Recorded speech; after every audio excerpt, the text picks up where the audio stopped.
Chapter 417. Now she did not leave alone, and when she returns she would not be alone. The mountain road was long, and unknowingly the sky had turned dark. Because it was a mountain road, there were no inns on the mountain, and one could only lodge at a farmer's house. Fortunately, that farmer's family had a warm-hearted temperament and warmly received everyone. They even cooked a lot of food and wine. Because they had to hurry on with their journey, Shen Xian and the rest did not dare to drink alcohol, as they were afraid that drinking would cause trouble and delay the next day's departure. It was Shen Miao who did not know if it was because her mood was good or because the plum blossom wine that the farmer's family brewed was sweet and intoxicating, that after drinking a few cups, her cheeks turned into a peach color. Why did Jiao Jiao drink so much? Luo Shuiyan initially did not notice, but when she saw it clearly, she could not help but turn pale with fright. Seeing Shen Miao's hand supporting her cheek with a drowsy look, she quickly reached out to check her head. Most likely older sister does not know the power of this wine. The female owner of the farmer's family smiled. The plum blossom wine that we brew ourselves has a sweet taste, but the after effect is strong. Our family's girl often drinks too much and would be drunk. But one would be fine after a sleep and would not feel dizzy the next day. For need not worry. Luo Shuiyan then felt relieved. Shen Qiu looked at Shen Miao's somewhat drunk look and felt it was funny. Did not think that younger sister would also get drunk one day. Really interesting. When Shen Qiu returned this time, he saw a calm and gentle Shen Miao.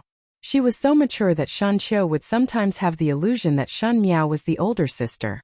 Sometimes he would miss the Shen Miao of the past.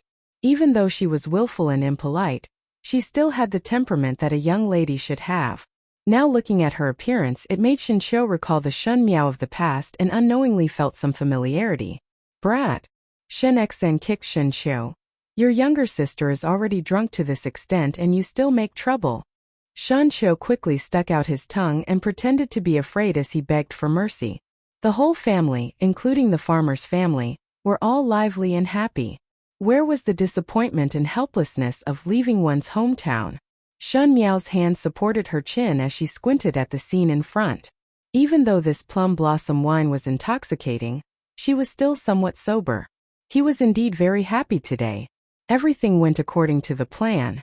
In fact, other than letting Shen Xian stay away from the whirlpool of the Ding capital, it was also because there would be a smallpox outbreak in the Ding capital in a year's time. Even though nothing happened in the previous lifetime, she was not willing to let her family take any risks at all. Staying away from the Ding capital meant staying away from danger. Even if he wanted revenge, he had to protect his family first. The lively dinner lasted until late at night before dispersing. The enthusiastic owner of the farm arranged enough rooms for the few of them. Originally Luo Shuiyan wanted to share a room with Shen Miao, but Shen Miao insisted on staying in the room next to the wall of the farm, and even had to sleep alone. It was a separate room and it was far away from the others. If they moved in, they would be separated from Luo Shuiyan and the others. Shen Xian initially felt that it was not good, and if there was danger, he feared that he would not be able to rush over to rescue, but he did not know what was wrong with Shen Miao that she insisted on staying in that room even though she was drunk. When the mistress of the farmer's family saw this, she smiled and said, "Sister, you probably want to see the flowers outside the wall.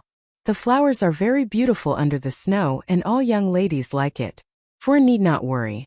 Even though our place is small, there are no bandits or robbers. If you are worried about sister, it is all right to set up a tent outside and find a few more guards." Only then did everyone realize that when they opened the window of the house against the courtyard wall, they could see a large snow-white garden. There were still winter plum blossoms in the garden that had yet to wither. Under the clear moonlight, the shadows of the blossoms swayed on the snowy ground. It was a very beautiful scene. Shen Qiu was angry and funny at the same time and pinched Shen Miao's nose. "Delicate bag. No wonder you are called Jiao Jiao. You are drunk and still looking forward to a place with good scenery." Chapter 418. Luo Shuiyan hit down Shen Qiu's hand and said angrily, "Do not move around." She then looked at the somewhat confused drunk Shen Miao and shook her head. "Not willing to sleep with me and still want to sleep at such a far place. Let him." Qing, Qi and the rest set up a tent outside the courtyard for the night. Jingzhe and Guyu will come out after serving young lady to change. This farmer's house was not like the previous residence in the Ding capital, as there was a bedroom and an outer room that allowed Jingzhe, and Guyu to sleep on the small couch in the outer room. Luo Shuiyan and Shenxian were not harsh people, and there was no reason for Jingzhe and Guyu to sleep on the floor to serve Shen Miao.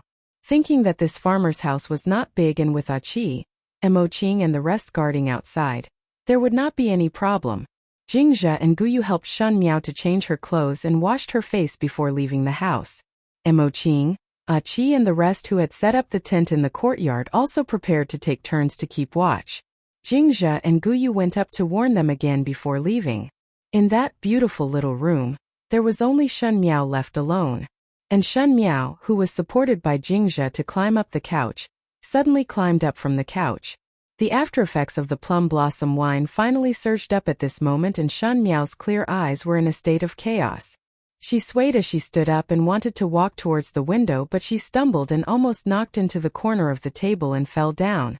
In the darkness, a pair of strong arms held her up and one could vaguely smell the faint fragrance of the other party. A familiar voice sounded beside her ears with a hint of ridicule. "Tiske." Actually pouncing onto another's body.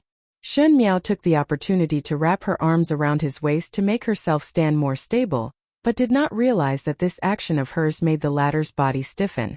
After a moment there was a chi sound and a flame sprang up. That person did not know where to find a match and lit the oil lamp in the room. The windows of the farmer's house were all wooden carvings. Those were real wooden carvings, and there was not even a layer of white paper. Even if there was a lamp in the room, one would not be able to see it from the outside. Thus the few people in the courtyard did not notice any abnormalities in the room. Under the blurry light, he was able to see the man's facial features clearly. Snow-white fox fur coat, dark red embroidered clothes, red lips, white teeth, a pair of black eyes like peach blossom. The embroidered clothes in the night had a graceful bearing. If it was not Xie Jingxing, who else could it be? Shen Miao was surprised for a moment and said, "Xie Jingxing?" When she said this, her body became heavy and she accidentally leaned against Xie Jingxing, almost hugging him. Xie Jingxing frowned. "Such a strong smell of alcohol. How much did you drink?" He looked at Shen Miao and said with some disdain, "I sent you off with good intentions, but who knew that I would meet a drunkard?" "You're the one who's drunk." Shen Miao immediately retorted. "All right, you know me and still talk back to me. Seems that you are not drunk," Xie Jingxing said as he helped Shen Miao to the couch. Then he brought the lamp closer to him. Under the dim light, Shen Miao was wearing a plain white inner garment and her hair was disheveled as she looked over ignorantly. It was completely different from her usual astute and calm appearance, and she really had the appearance of a delicate and pitiful young lady. Xie Jingxing thought for a moment and finally could not hold it back and fiercely pinched her face. Shen Miao glared at him angrily.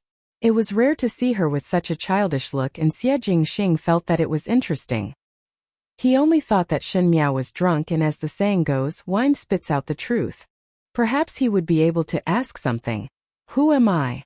"Xie Jingxing," Shen Miao quickly answered. "Know what kind of person Xie Jingxing is?" Shen Miao stared at him and slowly frowned but did not speak. Xie Jingxing felt that she was looking at him strangely, and thought that this girl was cursing him in her heart. Who knew that Shen Miao suddenly smiled and said, "A wonderful and stunning character." Chapter 419. Xie Jingxing. He stared at Shen Miao thoughtfully and asked, "Are you pretending to be drunk?" The little marquis of the Xie family. A young talent. An eternal character. A heroic age. The words at the back gradually became softer, as if she could not remember. Xie Jingxing initially had some suspicions, but when he saw that Shen Miao did not seem to be pretending, he felt somewhat strange and raised his brows. "Did not think that in your heart you are so satisfied with me?" He leaned closer and teased, "Could it be that you admire me?" Shen Miao reached out and pushed his head away. Xie Jingxing was somewhat speechless. If it was on normal days, it would be very interesting to tease Shen Miao. But now that Shen Miao was so drunk that even the eternal character evaluation came out, it would be very boring to tease her now. He said, "Originally wanted to see you one last time. Since you are this drunk, forget it. Let us part here."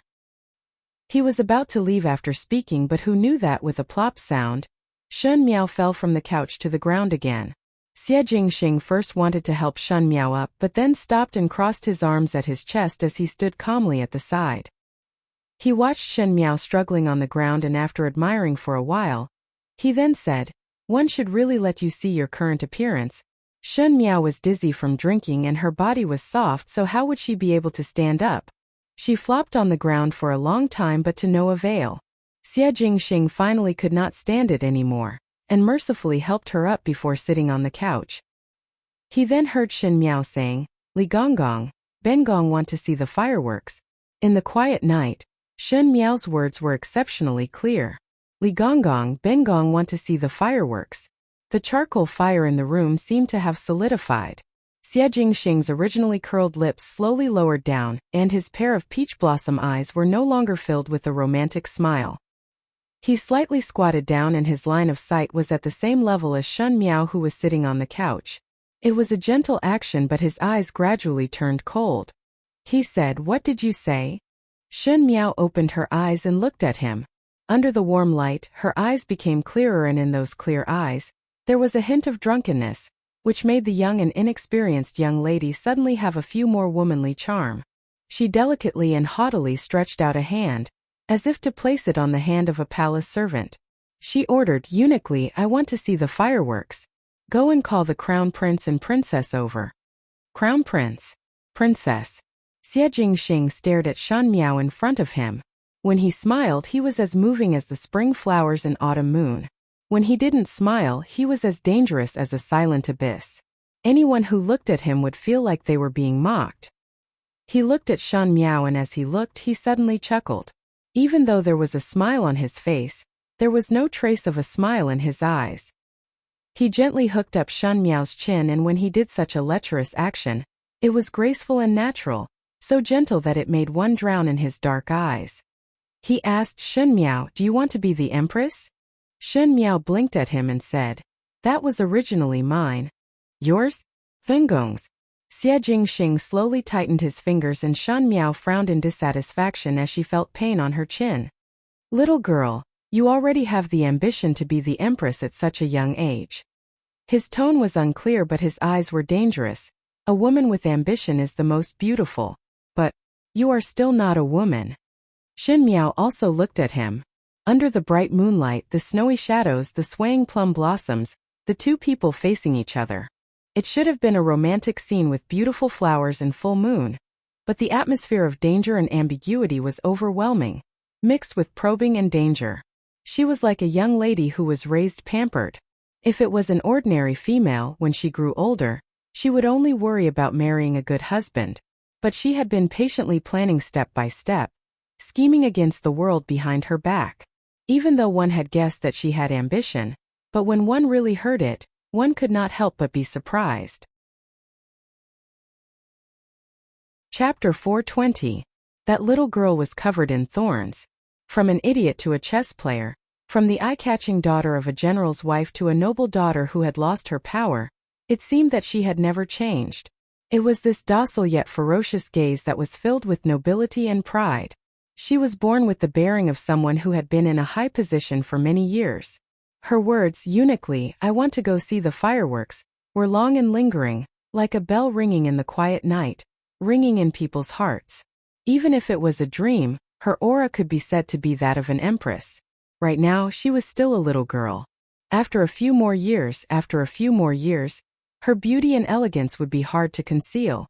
Perhaps she would really have the bearing of a motherly model of the world. Xie Jingxing slowly released the hand that was holding Shen Miao's chin and glanced at her with difficulty. Pausing, he was about to get up and leave, but heard Shen Miao muttering, "Xiao Lizi, go and bring Bengong's cloak over. Bengong is cold." In an instant, he changed from Eunuch Li to Little Li. Xie Jingxing's originally complicated emotions were stirred up by her, and he did not know whether to laugh or cry. He asked, "You order me? Cold?" Shen Miao looked at him aggrievedly. Xie Jingxing took a deep breath and suppressed the thought of picking Shen Miao up and beating her up. He took off his cloak and threw it on Shen Miao. Shen Miao wrapped his cloak and gave him a smile. "Later Bengong will reward you with a few bolts of satin." His favor was boundless. Xie Jingxing looked at her expressionlessly. "Many thanks for Nyang's love. This official will take his leave." Just as he was about to leave, Shen Miao grabbed his sleeve. The Shen Miao tonight was too abnormal. Xie Jingxing had never dreamt that the drunk Shen Miao would be like this. He thought that he could take advantage of the drunkenness to bully Shen Miao, but in the end, it seemed that he was the one being bullied. The dignified young master of the Xie family was being ordered around like a eunuch. Eunuch Li? Little Li? Shen Miao pulled Xie Jingxing's sleeves and pulled him down until Xie Jingxing squatted down and was at eye level with her before she was satisfied. She released her hand and grabbed Xie Jingxing's collar. Xie Jingxing was baffled by Shen Miao's actions. One could only hear Shen Miao muttering to herself. Originally in the previous dynasty, when the princess was widowed, the male attendants were kept. Since His Majesty doesn't treat me well, I'll treat it as my husband's death and find a male companion. When Xie Jingxing heard the first part of the sentence, he couldn't understand it, but when he heard the latter part, he found it unbelievable. He stared at Shen Miao. In your dream, is it a disfavored and crippled empress? It's not falling out of favor. When Shen Miao heard it, she glared at him. Xie Jingxing nodded his head and said lazily, cursing the death of one's husband after falling out of favor. You must be the poison empress. But you look really good. Shen Miao suddenly said. Are you the new gigolo? Xie Jingxing. That princess of the previous dynasty found a handsome male, and Bengong had seen the portrait before, but felt that he was not as beautiful as you. Shen Miao said, if you follow Bengong, Bengong will ensure that you will not have to worry about food and clothing in the lower half of your life. Xie Jingxing was initially shocked by Shen Miao's words of gigolo, but when he heard the latter sentence, he was completely stunned. This is being treated as a male pet? He was still in a daze when he saw the hand that was grabbing his collar suddenly exert its strength, and there was a soft thing that stuck to him. The cold little mouth licked his lips, and after a nibble, a mouthful of sweet plum blossom wine came to his face. From now on, you are Bengong's person. Shen Miao released her hand and looked at him with a dignified smile. When Xie Jingxing recovered to his senses, he only had one thought. He wanted to strangle this female in front of him. But just at this moment, a whistle was suddenly heard from outside. That was the signal given by his people. Mo Qing and the rest had noticed the movements. Xie Jingxing gritted his teeth and glanced at Shen Miao before flying out. Qi opened the door but saw that there was nothing inside. He scratched his head and said, there is no one. Most likely there was a mistake. Mo Qing frowned. In the snow where the plum blossoms were swaying, there was a bit of uneasiness on the dark red-robed handsome youth's face. When the middle-aged man beside saw the situation, he could not help but ask, Master seems to be somewhat uneasy. Just now, what happened inside? He only went to bid farewell to the young lady of the Shen family, so why was there something wrong when he came out? The meaning in the red-clad youth's eyes was unclear. Tai look like. Tai was puzzled, like what? Forget it. He gritted his teeth and replied, go. Chapter 421.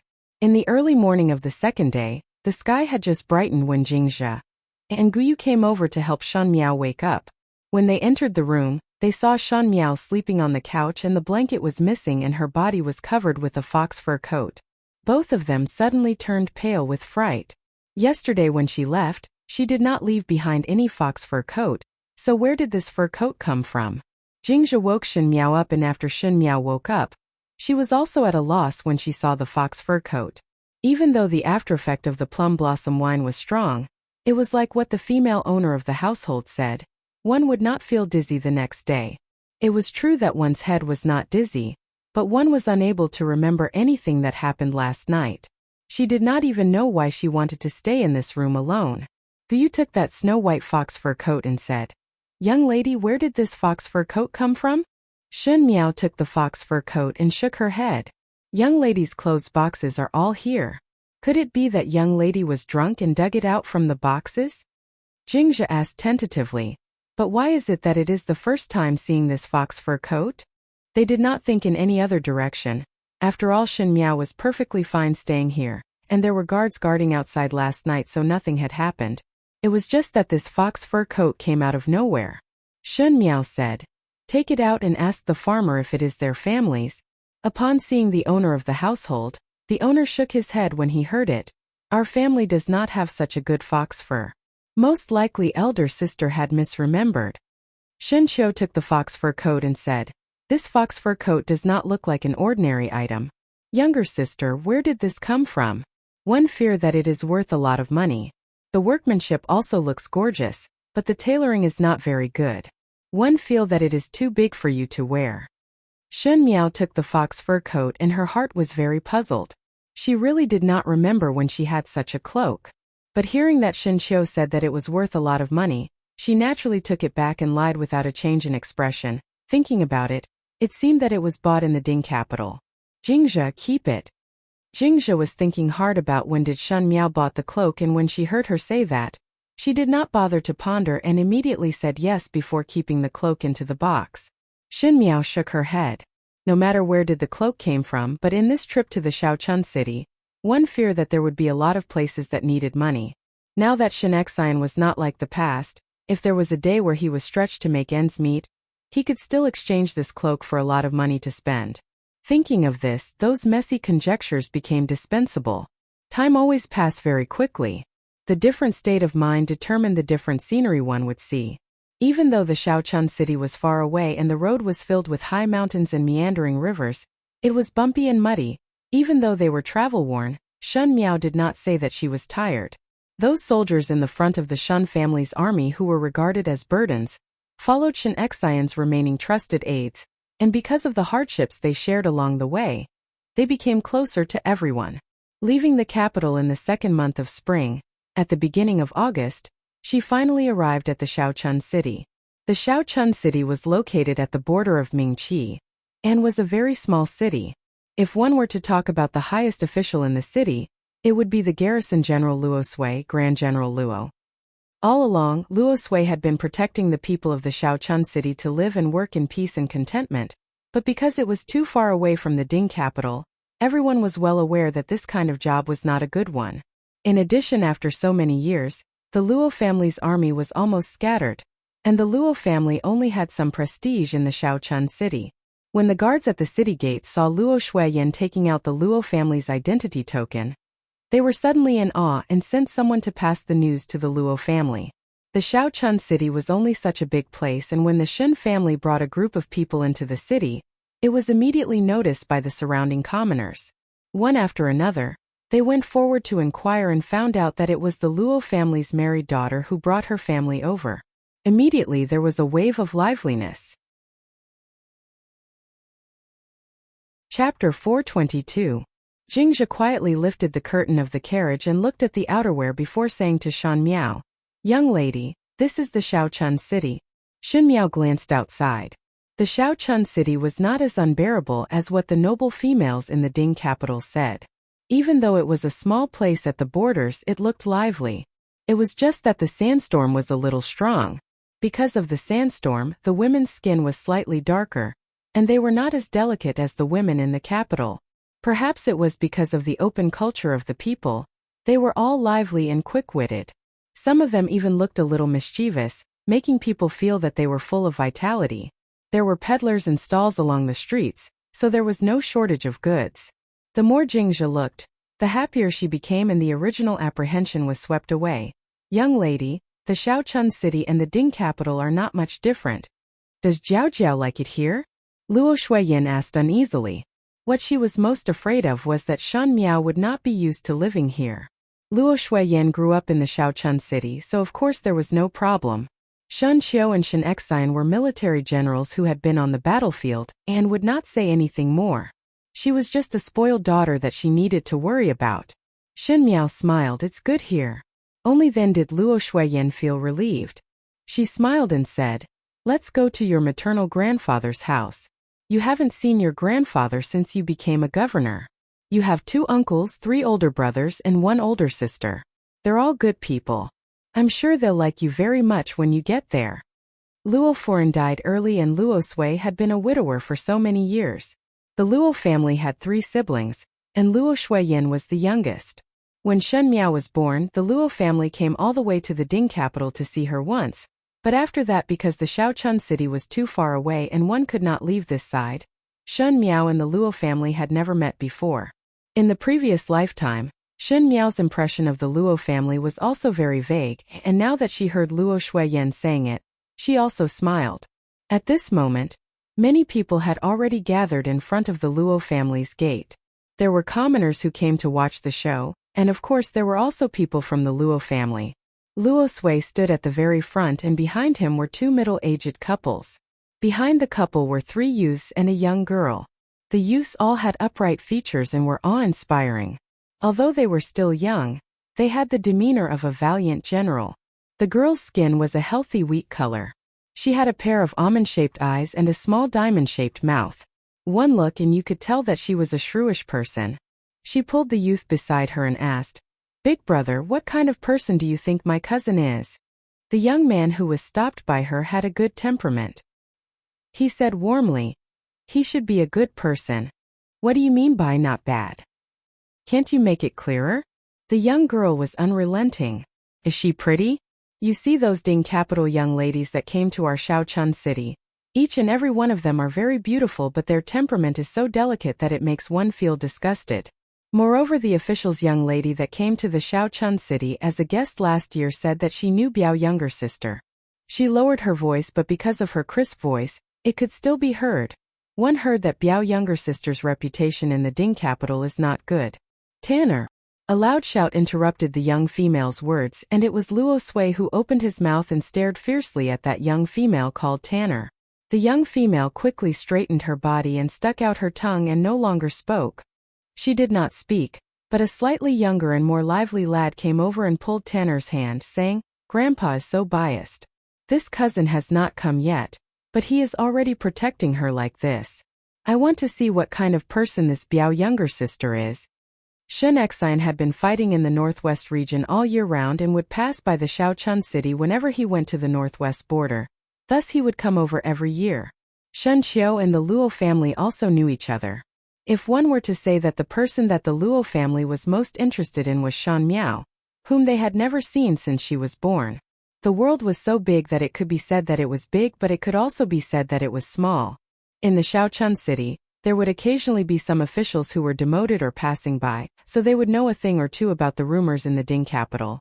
What kind of person was Shen Miao? Regarding the rumors of the idiot D daughter, it was also famous in the Shaochun city. Chapter 423. Hearing of one's reputation was not as good as seeing. Today one could finally see it. There were so many commoners surrounding outside, and speaking of which, the majority of them wanted to see what Shen Miao looked like.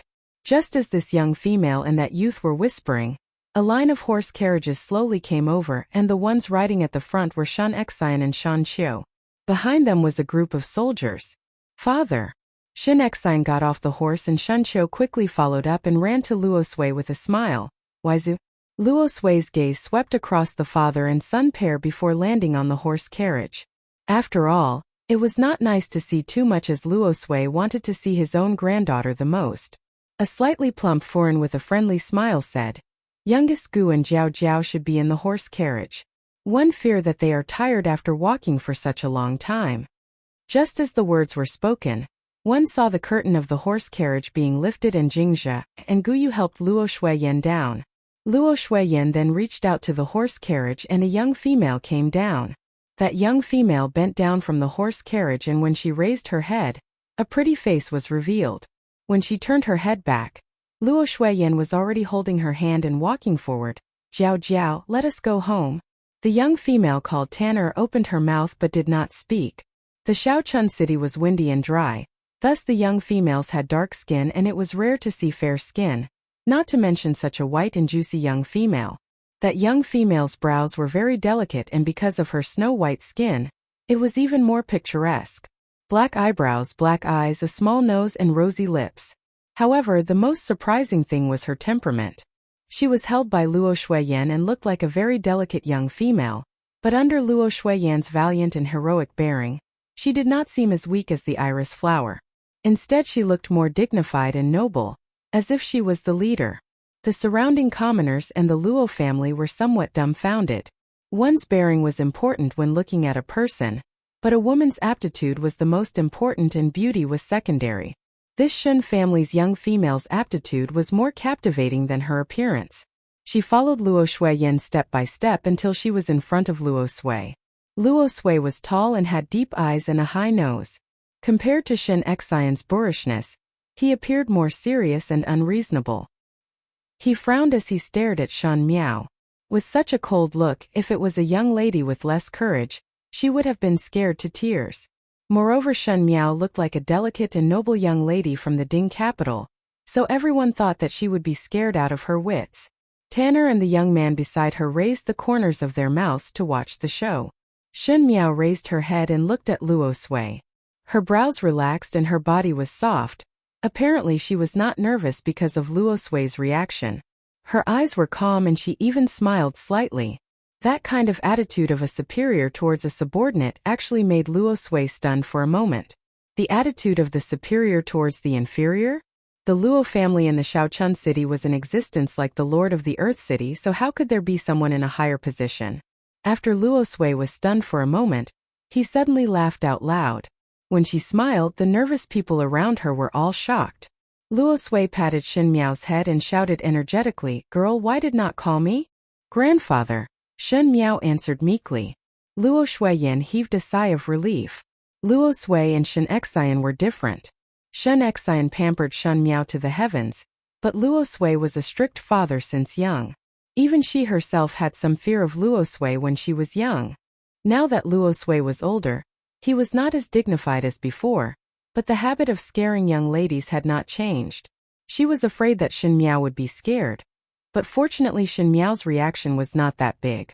Faintly, Luo Shuiyan's heart was somewhat proud. Shen Miao's attitude made Luo Shuiyan sigh of relief, but at the same time it made the surrounding people somewhat surprised. The young ladies from the Ding capital did not seem to only know how to cry and live extravagantly, and seemed to have some courage.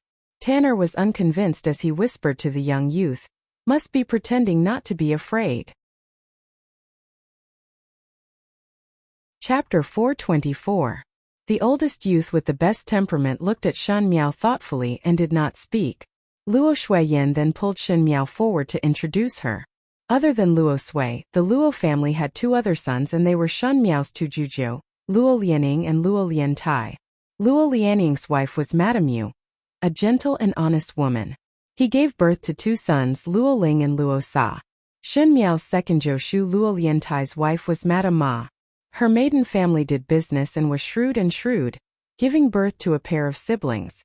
The elder sister was called Luo Tan, and the younger brother was called Luo Qian. Luo Ling was Shen Miao's eldest Biao older brother. This Biao older brother was 18 this year and had a gentle and honest temperament, exactly the same as Madame Yu.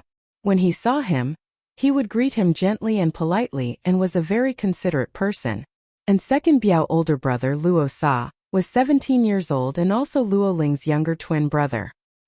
He looked at Shen Miao and snorted coldly before ridiculing, "Young lady of the Ding capital, can she withstand the sandstorms of the Shaochun city?" He was kicked by Luo Lianing. That Luo Tan was 16 this year and had some suspicions towards Shen Miao. Her attitude was not warm and was more curious. Luo Tan's younger brother was the same age as Shen Miao and kept sizing Shen Miao up. He had a round face and was somewhat picky. After greeting the Luo family's circle of people and recognizing them, Luo Sui let Luo Shuiyan bring them to the residence first. The Luo residence was a place where a large family lived together, and they all lived in harmony and love. The Shen family was settled in the courtyard that Luo Shuiyan had before she was married, so they could stay there. When the servants went to tidy up the room, everyone talked in the hall. After the initial excitement, it was time to get down to business. The Luo family and the Shen family were different. When the Shen family was in the Ding capital, because Shen Gui and Shan Wan took the path of civil officials and was different from Shen Xian, naturally there would not be any discussions in court. In addition, they weren't blood relatives to begin with, and there was a layer of separation between them, so these private matters were even less likely to be brought up. The Luo family was different as they were all one family. Not only Luo Lianing and Luo Liantai could listen, Luo Ling and the other juniors could also listen, and even the females could listen. After Shen Xian's family came, they naturally wanted to listen to it. "Yin'er, what plans do you have for the future after returning to the Shaochun city?" Luo Sui asked. Shen Xian had previously written a letter to inform about the matter of his tiger tally being taken away and retreating to the Shaochun city. It was just that they were too far away at that time to discuss it. Now that they were right in front of him, he had to ask about it.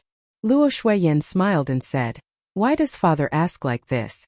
Since one came to the Shaochun city, naturally one should live well here." Regarding the matter of reviving the Luo family's army, Luo Shuiyan and Shen Xian still did not know how to tell Luo Sui. With Luo Sui's inflexible character, he would need some grinding. Third younger sister. It was Luo Lianing who opened his mouth. He glanced at Shen Xian and hesitated for a moment before asking, "But the Shen family army was taken in just like that. Is there really no turning back?" They were generals, so they understood the significance of an army to a general. Shen Xian had been on the battlefield for so many years, and it was not easy for him to suddenly be an idle ordinary person. If it was them, they would also be indignant. Shen Xian cupped his hands and said, "Eldest brother, rather than complaining, it is better to let nature take its course. The Shaochun city is also very good. I also want to spend some time at the place where Shuiyan lived." Hearing that, Luo Sui looked at Shen Xian a few more times and the serious expression on his face eased up a little. "It is rare that you have changed your temperament." Everyone was clear about Shen Xian's fiery and straightforward temperament, so for him to say such peaceful words was indeed out of everyone's expectations. Shen Miao looked at the Luo family's different expressions and suddenly asked, "Grandfather, one heard that there are 2 Ju at the Shaochun city's border." Chapter 425. As soon as these words were spoken, the surroundings instantly became silent. A moment later, Madame Ma reacted. She was a straightforward person and said with a smile, "Jiao Jiao, don't be afraid. Those Turks are outside the city and don't dare to come in. Even if they come in, our Luo family's soldiers can chase them away. They've been safe and sound for so many years. There's nothing to fear." Shen Qiu also thought that Shen Miao was afraid and softly comforted. Zhonyang said correctly, "Jiao Jiao need not be afraid." Shen Miao's eyes drooped down. The Shaochun city was a small place at the borderlands, and in the borderlands, there would always be nomads invading. The Turks in the east were one such group. These Turks were physically strong and had capable horses, making them extremely fierce in battle. If they were to fight with real swords and spears, Ming Qi's side would be at a disadvantage. But because the Shaochun city was easy to defend and hard to attack, coupled with the Luo family's prestige, these 2 Ju dared not advance and only dared to harass at the borders. Every year from August to October, the grasslands where the 2 Ju lived would be dry, and the 2 Ju would come to the Shaochun city to snatch things. All he had to do was chase these small fights away. The commoners were used to this, so they didn't take it to heart. But Shen Miao remembered that in this year, a major event happened in the Shaochun city. She nodded her head and nonchalantly said, "The Luo family army is as brave and fierce as father's Shen family army. In that case, if the 2 Ju were to attack the city, one fear that they would be able to resist." Luo Sui's expression stiffened and Luo Lianying's and Luo Liantai's expression did not look good either, and could be said to be somewhat embarrassed. When there was no opponent, the Luo family would not be able to cope with such a huge expenditure of troops and horses. Moreover, Emperor Wenhui in the Ding capital simply did not care about the Shaochun city. Thus, after so many years, the Luo family's army was no different from dispersing. The officers and soldiers went home to farm or do business. The Luo family army that was left behind was just a bunch of loose traders. Other than going to the border every year to intimidate the Turks, he basically did nothing else. Comparing the Luo family's army with the Shen family's army was simply slapping the Luo family's face. Luo Sa immediately turned hostile and looked at Shen Miao with anger. "What do you mean?" Luo Ling quickly pulled him back and looked at Shen Miao warmly. "Second younger brother's words are too serious. Biao younger sister must not lower herself to second younger brother's level. Those from the Ding capital are indeed different." Luo Tan's mouth twitched. "We've lived here for so many years without any problems, but cousin is always afraid of this and that. Don't worry, the Turks will not enter the city. It's already been so many years." Shen Miao gently smiled. "What if one enters the city?" Luo Tan did not expect that Shen Miao would refute and could not help but be surprised for a moment. Luo Sui, who was sitting on the high seat, did not speak. The Luo family's education of the younger generation was like this, to let them fight for themselves and discuss on their own. There were some things that one would only be able to find out more by exploring on their own. The elders just watched quietly from the side. Shen Miao's words just now had some meaning, but since Luo Sui did not speak, it was not good for Luo Lianing and the rest to speak, so they could only watch the younger generation speak. How can he enter the city? Luo Tan angrily retorted. Those Turks only want some rations and tools. Once the 10th month is over, the drought will be over and they will not dare to act recklessly. After entering the city, we still have to fight. How can it be that easy? Shen Miao's expression did not change as she lightly said. Only food and tools for more than 10 years. Don't you feel that it is too easy to satisfy? Everyone was surprised for a moment. Luo Qian's age was similar to Shen Miao, and he asked curiously, Biao youngest sister, what do you mean? If it was me, I would not be so satisfied. Shen Miao replied warmly, there are brave soldiers, strong horses and retreating grasslands. All of these, as compared to the scattered soldiers in the Shaochun city and the broken weapons, are much better. Why not fight for it? If one does not fight, it is because one is not familiar with the route to the Shaochun city. But after exploring for more than 10 years, for such a small city, even if one only comes once a year and only goes to one place every time, the map can be drawn out. She tilted her head and smiled. When two armies confront each other, one side is fully prepared but do not take action. Is it because of the rules that have been observed for so many years and must be abided by? Who said it? Chapter 426. For a long time no one in the room spoke. The two Jew did not have any ambitions towards the Shaochun city, and every time because of the lack of supplies, they would snatch things and everyone was used to it. Who knew that Shen Miao's words today from another aspect, an aspect that they had never thought about before, awakened them from their dreams. Not bad, the Turks had everything, so why couldn't they have ambition? If the two Jew wanted to take over the Shaochun city, how could the people in the Shaochun city resist? Luo Sa's expression also slowly changed. He looked at Shen Miao, and even though his tone was still not good compared to the anger just now, it had eased a lot. He said, then what do you want to say? I see that the Luo family's army is not as tightly gathered as the Shen family's army. Shen Miao said it politely. How was it not as tightly gathered as the Shen family's army? It was obviously a plate of loose sand. Seeing the flash of pain in Luo Sui's eyes, Shen Miao smiled gently. When one was young, one had heard from mother about the heroic bearing of Waizu leading the Luo family's army into battle. Waizu had never thought of restoring the glory of the Luo family's army. The glory of the Luo family army was restored once again. Everyone in the room sucked in a breath of cold air. Even Shen Xian and Luo Shuiyan looked at Shen Miao with some disbelief. Luo Qian's and Luo Tan's eyes brightened. The younger generation would always look forward to unlimited glory, and the scene that Shen Miao described would at least greatly satisfy the vanity of the youths and females. Luo Ling and Luo Sa were older and did not show that eagerness, but there was still a trace of expectation in Luo Sa's eyes.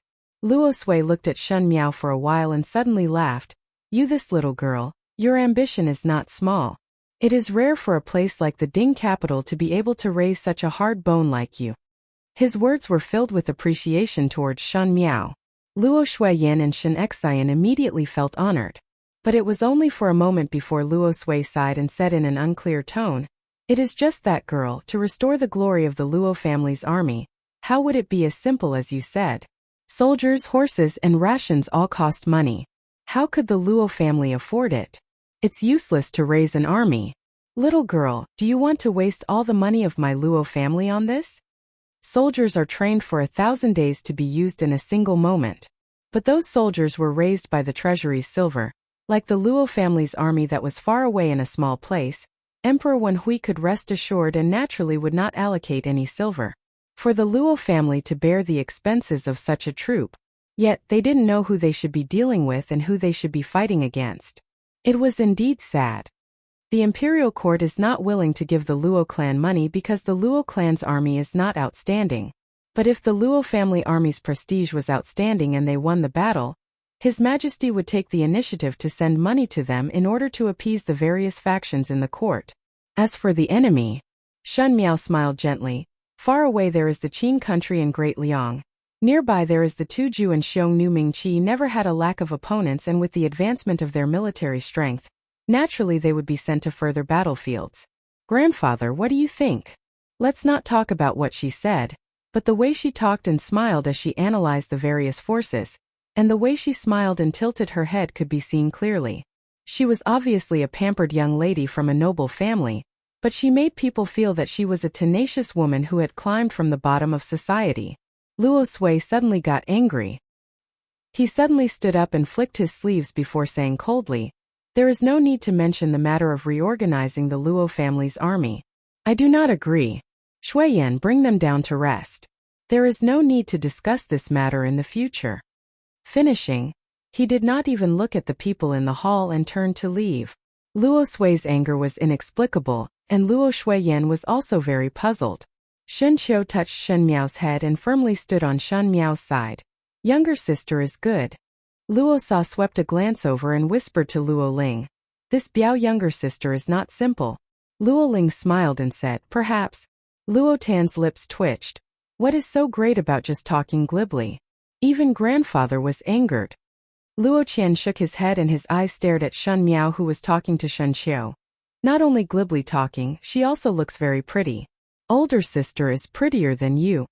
Luo Tan glared at him fiercely. Chapter 427. The days in the Luo family was thus settled down. Shen Xian and Shen Qiu were masters that could not stay idle, and would train the soldiers at the simple and crude training grounds outside the Luo family's residence. Naturally, they were training the front line of the Shen family's army. Those frontline soldiers were the kitchen soldiers, and after being tormented by Shen Xian daily, they were miserable, and Shen Xian also trained till he was angry. Luo Shuiyan was busy visiting friends and relatives. The Shaochun city was the place where she lived during her childhood and teenage years, and there were many close friends here. Every day she would bring Shen Miao out to visit her old friends, and inexplicably, Shen Miao got to know a bunch of Furens.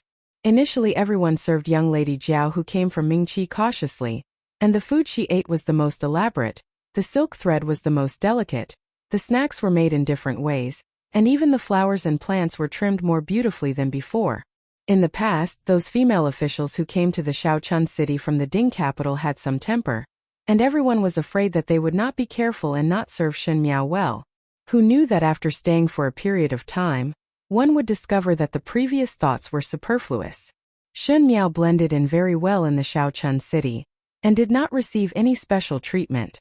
There would occasionally be hail in the Shaochun city, and Shen Miao was only somewhat curious and not afraid. After a long time, the Luo family gradually put down their guard against this Biao young lady. Among the 4 juniors of the Luo family, Luo Ling and Luo Sa had started to take up positions in the guards, and were rarely seen. Luo Tan and Luo Qian spent more time at home, and when Shen Miao gave her a mirror, Luo Tan shook hands with Shen Miao. As for Luo Qian, he had a lively temperament, and was like a grown-up Su Ming Lang, pestering Shen Miao all day to tell her stories of the Ding capital. Shen Miao did not need to think about Fu Xiuyi's matters in the Shaochun city, and her mind was much clearer. She treated Luo Qian as a younger brother. On this day, Luo Qian and Luo Tan came to Shen Miao's courtyard to look for her. The Shaochun city was not comparable to the Ding capital, and if one went to the Ding capital, one could still go shopping. The big and small shops would not be finished even after a few months, but the Shaochun city was small, and there was not much to shop after a few days. Shen Miao stayed in the residence, and Luo Qian and Luo Tan felt bored, so they came over to talk to her. Luo Qian was eating the Jiangnan snacks that the kitchen made for Shen Miao as he said, "Yesterday I went to the drill grounds to watch older brother Qiu train the soldiers. Even though those soldiers were not good, older brother Qiu's martial arts were very high. And cousin Qiu's bodyguard Mo, I couldn't even last a few moves against him. Cousin, can you ask cousin Qiu to teach me a few moves?" Shen Miao smiled. "If you want to learn, just tell eldest brother directly. He will definitely agree." Really? Luo Qian's youthful nature instantly made him happy. Speaking of which, it was strange. Most of the gentlemen in the Ding capital were arrogant, but because they had experienced too many things in their youth, they would show some slyness that was not commensurate with their age. However, the younger generation of the Luo clan was different. For example, Luo Qian was sincere and straightforward. He had the innocence of a young man, and it was easy for others to have a good impression of him. Biaomei, Luo Qian was also very close to this good-looking and docile little Biaomei, and had long regarded her as one of his own. He said, "Qiu Biaomei's martial arts are really very good to look at. Is he the #1 person in the Ding capital? No. It should be the #1 person in Mingqi. Eldest brother and second brother's martial arts are the best among us but still lost to older brother Qiu's hands." Luo Tan, who had been flipping through the picture book, finally could not bear to listen anymore. She bit the tangerine in her mouth and rolled her eyes at Luo Qian. "Are you stupid? So ignorant and ill-informed? Not to mention the Luo family's people. Not to mention that I am your older sister. Really shameful." Shen Miao was already used to Luo Tan and Luo Qian, these two siblings, bickering all day long. Sure enough, Luo Qian was not convinced when he heard it. "What do you know? How am I ignorant and ill-informed? You mean that older brother Qiu is not the #1? Chapter 428. Southern Xia, Northern Shan. Luo Tan unhurriedly said. Shen Miao was startled. Luo Tan was already proudly shaking her head. Everyone knows that there are two great military families in Mingqi. One is Gugu and Gufu's formidable great general Shen family, and the other is the Xie family of the residents of the Marquis of Lin, and older brother Qiu is a talent of the Shen family, and one heard that the little Marquis of the residents of the Marquis of Lin and is also a stunning talent. At that time Zufu had the fortune to see that little Marquis of the Xie family once, and said that this child is not a person of the pond and will one day soar to the 9 heavens. Maternal Zufu. Seen little Marquis of the Xie family? Shen Miao asked hesitantly. Luo Qian also said, "That's right. Older sister, why do I not know? You only know how to eat. How would you know?" Luo Tan rolled her eyes at Luo Qian and continued. "One heard that in the beginning when the Marquis of Lin took the military strategy, one coincidentally saw little Marquis Xie in the tent. After Zufu saw that little Marquis Xie, he sighed. Originally I wanted to inquire about it, but Zufu told me to stay away from him, and said that little Marquis Xie is a dangerous person and not to be provoked." Shen Miao's eyes hung down. She did not know that Luo Sui had seen Xie Jingxing before. But Luo Sui was actually able to see that Xie Jingxing was not simple? Before she could break free from her own thoughts, she heard Luo Tan asking, "Youngest Biao sister, speaking of which, you also grew up in the Ding capital, so you should have seen that little Marquis Xie before?" Shen Miao paused for a moment and nodded her head. "What does he look like?" Luo Tan grabbed Shen Miao's arm. "Is it the same as the rumors say that he is a handsome immortal? Is he more handsome than older brother Ling?" The older brother Ling that she was talking about was naturally Luo Ling. Among the 3 sons of the Luo family, Luo Ling was gentle, Luo Sa was violent, and Luo Qian was lively. It was just that because Luo Ling was the most gentle, he looked the most handsome. Shen Miao said, "Not as handsome as older brother Ling." Luo Tan released her hand, her eyes filled with disappointment. "But I heard that the Xie young Marquis has a good appearance and his character is the most romantic. If a woman were to take a look at him, they would be intoxicated. You're even inferior to big brother Ling?" Luo Qian looked at her gloatingly. "The most important thing for a man is naturally his ability. What does it have to do with looks? Moreover, even if that little Xie Marquis is really looking for a wife, he would definitely not look for someone like you." Luo Qian smiled as he looked at Shen Miao. Naturally one would look for youngest Biao sister, this kind of fresh and gentle young lady. Luo Tan and Luo Qian immediately became a mess. Shen Miao held her forehead as she looked at the 2 siblings quarreling, and felt somewhat helpless in her heart. She did not expect that Xie Jingxing's reputation would spread far and wide in the Shaochun city. Thinking about Xie Jingxing's trip to the northern borderland, he should have already arrived. This was his first time leading troops into battle as a young marshal. Although he knew that Xie Jingxing had the ability to lead troops into battle, but when he thought of the ending of this person's previous life, his heart could not help but shrink. Forget it. Shen Miao shook her head and drove away those inexplicable thoughts in her heart. In the past, she thought that Xie Jingxing was best at commanding troops and setting up formations. But now that she fought with Xie Jingxing, she realized that he was best at playing chess behind the scenes. That person's mind was calm and steady, so he must definitely be able to turn misfortune into blessing. Time passed by in a flash. Luo Tan and Luo Qian sat at Shen Miao's place until evening. The skies started to turn gloomy.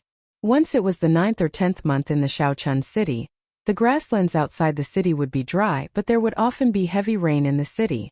Different from the rain in the Ding capital, the rain in the Shaochun city carried the smell of sand and was incomparably fierce. The dark clouds almost covered the entire sky, and in a short moment, it was as if it was night time. Luo Tan looked at the sky and said, "Not good. One fear that there will be hail again." Chapter 429. Why haven't Uncle and the others returned yet? Luo Qian stood up as well and frowned. Although the Luo family army had dispersed, they still needed people to guard the city. On normal days, Luo Lianing and Luo Liantai would be working in the guards, and when Shen Xian came, he would bring Shan Qiu along to help. On the other hand, he was supposed to return to the mansion for dinner in the evening, but he had yet to return at this time. Shen Miao looked outside and suddenly thought of something as her face changed. Luo Tan saw that Shen Miao's expression was not right and thought that she was afraid and felt somewhat strange in her heart. "Biao, youngest sister, are you afraid of hail? There was one a few days ago and you weren't afraid then. Why are you afraid now?" Speaking till here, he patted Shen Miao's shoulders. "Do not be afraid. We have lived here for so many years and there would often be hail at this time of the year. Don't be afraid." Shen Miao did not get better because of her comfort, and her expression became uglier. As such, even the carefree Luo Qian also felt that something was wrong. He looked at Shen Miao doubtfully. "Why is Biao, youngest sister, so nervous? Is it because you are worried about Gufu?" "It's okay." As soon as he finished speaking, he heard someone calling from outside. It was the Luo family's manservant. Because he ran too fast, he even tripped. He said, "Young master, young lady, Lady Biao, madam wants you to go to the hall quickly." Luo Tan was stunned and frowned. What happened? The two Jew came to snatch things again. So master brought the two masters and General Shan to the grasslands. The two young masters are still in the mansion, and the weather is about to change. "Miss, please hurry to the main hall." Although the manservant was a little anxious, his attitude was not flustered. It was obvious that this had happened many times, and he seemed to have some experience. Luo Tan angrily stomped her foot. "Damn Turks!" Luo Qian said to Shan Miao. "Biao, youngest sister, follow us in first. It will be all right." At this time, he did not forget to comfort Shen Miao. Shen Miao nodded her head. When they reached the front hall of the Luo residence, there were already quite a number of people gathered there. Both Madame Yu and Madame Ma were in the hall. When they saw the three of them, they heaved a sigh of relief. Most likely Madame Ma was afraid of scaring Shen Miao, so she walked over to Shen Miao's side and pulled Shen Miao's hands. Jiao Jiao had not seen such big hailstones before. "It is all right, later we will talk in the hall." After so long, Jiao Jiao had never told us about the matters in the Ding capital. However, he did not mention anything about the Turks at all. Madame Yu's temperament was a bit gentler, so she also smiled and said, "That's right. Let's eat lamb stew tonight. I wonder if Jiao Jiao will like it." The Shaochun city was adjacent to the grasslands, and when the two Jew did not come to rob, they would use cattle and sheep to exchange for some daily necessities. Cattle and sheep were born sturdy. After slaughtering the fresh sheep, they cut the mutton into thin slices and set up a small pot. The thin and plump slices were almost cooked as soon as they came into contact with water. Then they were dipped in a little spicy sauce. Previously Luo Tan wanted to let Shen Miao eat the lamb here but was afraid that she would not be used to it. She did not think that it would be brought up today. It was obvious that she wanted Shen Miao to be distracted and not think about other things. Shen Miao smiled gently at Madame Yu. The Luo family always released their goodwill to the greatest extent. The two Jews' nest was in the depths of the grasslands, and every time there was a pursuit, the Luo family's army did not have enough manpower. It required all the able-bodied males of the Luo family to move out in full strength. But this year with Shen Xian and wife it was better. Shen Xian, Luo Shuiyan, Shan Qiu, Luo Lianing and Luo Liantai all went, and even Luo Sui also followed. In the Shaochun city, only the Luo family could guard the commoners. Originally Luo Ling and Luo Sa also wanted to go, But since Shenxian and the rest went, Luoling and Luosa stayed in the Shaochun city. The sky outside was already dark and Luotan bit her lips tightly, looking somewhat sullen. Her own home was being robbed by others every year. No matter what, she would not be happy. Chapter 430. Most of the people in the hall were females and there were also some maids and servants. Bai Lu and Shuangjiang quietly handed the snacks that were left in the afternoon to Shen Miao for her to eat. The pot was already set up in the hall, and the kitchen was cutting the lamb. The soup in the pot started to emit an aroma, but at this time no one was in the mood to be happy. Luo Qian felt somewhat hungry, and when he saw that there were some snacks beside Shen Miao, he walked over and sat down beside Shen Miao and picked up a snack to eat. Shen Miao looked at him without blinking. Luo Qian was somewhat baffled by Shen Miao's gaze and finally scratched his head and could not help but speak. "Biao, youngest sister, why are you looking at me for? Are you afraid?" The place where both of them sat was far away from Madame Yu and the rest, so ordinary people would not be able to hear their voices. Shen Miao said, "Older brother Qian, why is Waizu not willing to reorganize the Luo family's army?" Luo Qian was startled. That day when Waizu heard me speak, he was angry. One feared that it was not because there was no money to support the Luo family's army. "Older brother Qian, can you tell me the reason?" Luo Qian's eyes looked around and avoided Shen Miao's eyes as he stammered. "What reason is there? It is just that there is no money. Biao, youngest sister, should not think too much. Without money, how can one build the Luo family's army?" Shen Miao looked at him quietly. Her eyes were bright and moving, full of clarity, without the slightest bit of emotion. However, it was this kind of frank expression that made people unable to resist. It made people feel that lying in front of such a pair of eyes was blasphemy. Luo Qian was after all a lively youth and his relationship with Shen Miao was not bad, so he finally gave up and said softly, "Biao, youngest sister, this matter is something that no one in our residence dare to say. But since you are one of us, I will tell you about it. Even if you know about it, do not tell others. If my father and mother knew that I told you about it, I will definitely receive a beating." Shen Miao nodded her head. "Actually, you are not the first person to mention the matter of reorganizing the Luo family's army," Luo Qian said. The time when the Luo family's army really started to decline was not long after youngest Gu was born. At that time the Luo family was already declining and Zuzu's ambitions were not fulfilled. When Zuzu saw that he was depressed all day, she proposed to revive the Luo family's army. Grandfather already had this idea in his heart, and as soon as grandmother said so, he immediately made preparations. But at that time we were still short of money, so grandmother said what Biao Mei said to grandfather that day, that the army should be famous. As long as we win the battle, His Majesty will notice this army and naturally allocate the money. At that time the problem of the silver would be solved. Thus my grandfather volunteered to be the commander to fight a border war. Luo Qian sighed. "Biao, youngest sister, you should have already guessed what the result was. Grandfather's great defeat had almost become a joke. The Luo family's army was already in decline, and after suffering such a heavy blow, they were even more unable to recover. Most importantly, when grandfather was leading the army to war, grandmother was seriously ill. In order to make grandfather feel at ease, grandmother didn't let her family tell grandfather the news. By the time grandfather returned from the defeat, grandmother had already passed away. Grandfather always felt that if he didn't fulfill his promise to grandmother, he wouldn't be able to face her even if he died 100 years later. After so many years, he did not reorganize the Luo family's army because he did not have the courage to face the past failures." Luo Qian put down the snacks in his hands and looked at Shen Miao. "Biao, youngest sister, I know that you want to let the Luo family's army regain its prestige, but our Luo family does not seek to be famous. My mother said before that one must cherish the people in front of one. Just like grandfather, if time could be turned back, he would definitely not fight that war and choose to stay by grandmother's side. So if one can make grandfather happy, even if the Luo family's army continues to be depressed, it would not matter." Chapter 431. Shen Miao looked at Luo Qian and her heart was slightly surprised. She did not think that with Luo Qian's carefree temperament, he would actually say such words.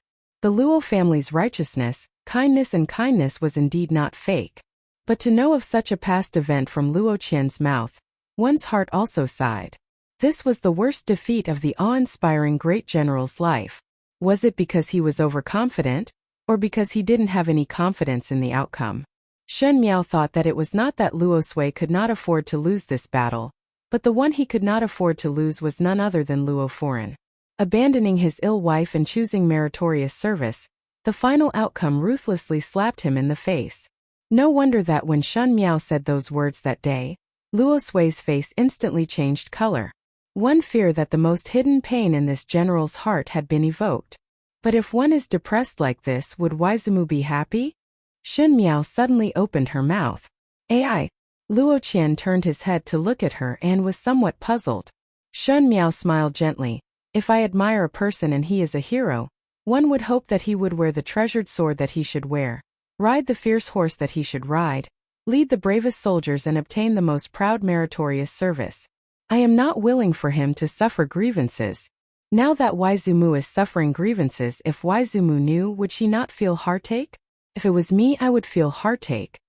Luo Qian was somewhat confused by Shen Miao's words. Not to mention anything else to say admire, in front of a male like him made him somewhat aghast. Madame Ma also said that Shen Miao was a young lady from the Ding capital and was delicate and timid. One must take good care of her as she would have a shy temperament. Now it seemed, where was there any shyness? One feared that she was more magnanimous than Luo Tan. Just as he was thinking, one heard a servant shouting outside, "Eldest young master, second young master is back." Everyone looked towards the entrance of the hall, and it was the two brothers, Luo Ling and Luo Sa. Most likely it was about to rain outside as the air was somewhat humid. Both of their clothes seemed to be stained with water. Luo Ling and Luo Sa had just returned from the garrison and looked somewhat travel-worn. Madame Yu first instructed the servant to pour tea for both of them, and Luo Sa downed it in one gulp. Luo Tan had already ran up and asked Luo Ling, "Older brother Ling, how is it outside?" "Seeing that it's going to hail, I've already told the commoners to go back to their houses to hide. Everything is prepared outside." Luo Ling replied with a smile, "Second younger brother, and I will guard here for the night after returning. Our hall is sturdy, so there's nothing to be afraid of." "What happened to Dad, Uncle and Grandpa?" Luo Tan asked relentlessly. Luo Sa frowned and said, "He's not back yet." Luo Tan still wanted to say something, but when Luo Ling saw Luo Qian and Shen Miao walking over, he quickly said, "It is nothing. Most likely one would be somewhat busy tonight and would return tomorrow." He changed the topic. "It smells so good. Are we going to eat hot mutton tonight? Cousin has never eaten this before. I don't know if she is used to it." Shen Miao walked in front of Luo Ling. Luo Ling was 18 this year, and his brows were as handsome as Luo Lianing, but his temperament was as gentle and considerate as Madame Yu. It was a far cry from Luo Sa's violent and unruly temperament. Shen Miao said, "Older brother Ling, is the city guards deployed?" Luo Ling was surprised for a moment as he did not expect that Shen Miao would ask about this and replied, "It is all arranged." "How many people are there in the city guards?" Shen Miao asked. This time Luo Sa's gaze landed on Shen Miao. When these juniors spoke, Madame Yu and Madame Ma were far away. Luo Qian asked, "Why is youngest Biao's sister asking this for?" "Tonight there will be hail, so most likely no one will enter the city. 30 in the east and 30 in the west. In addition to 10 in the north, there are a total of 70 people." Luo Ling patiently answered. Chapter 432. Is there usually so many people? Shen Miao asked. After hesitating for a moment, Luo Ling said, "On normal days there would be more people, but today father and the rest had transferred them away, so there are not many city guards left. However, as long as nothing happened in the city, 70 people would be enough. The weather is not good tonight. Little brother is right, no one should enter the city. The Luo army only had so many people that it could use. In pursuing the Turks, it was only natural that it take all the useful people with it. The remaining city guards seemed to be stretched thin. Of course the Shaochun city had been safe and sound for so many years. The city guards would at most help to capture fugitives or thieves, and there was not much use." Luo Sa stared at Shen Miao for a while and suddenly said, "You are afraid that the Tuju will attack?" Everyone was taken aback by his words.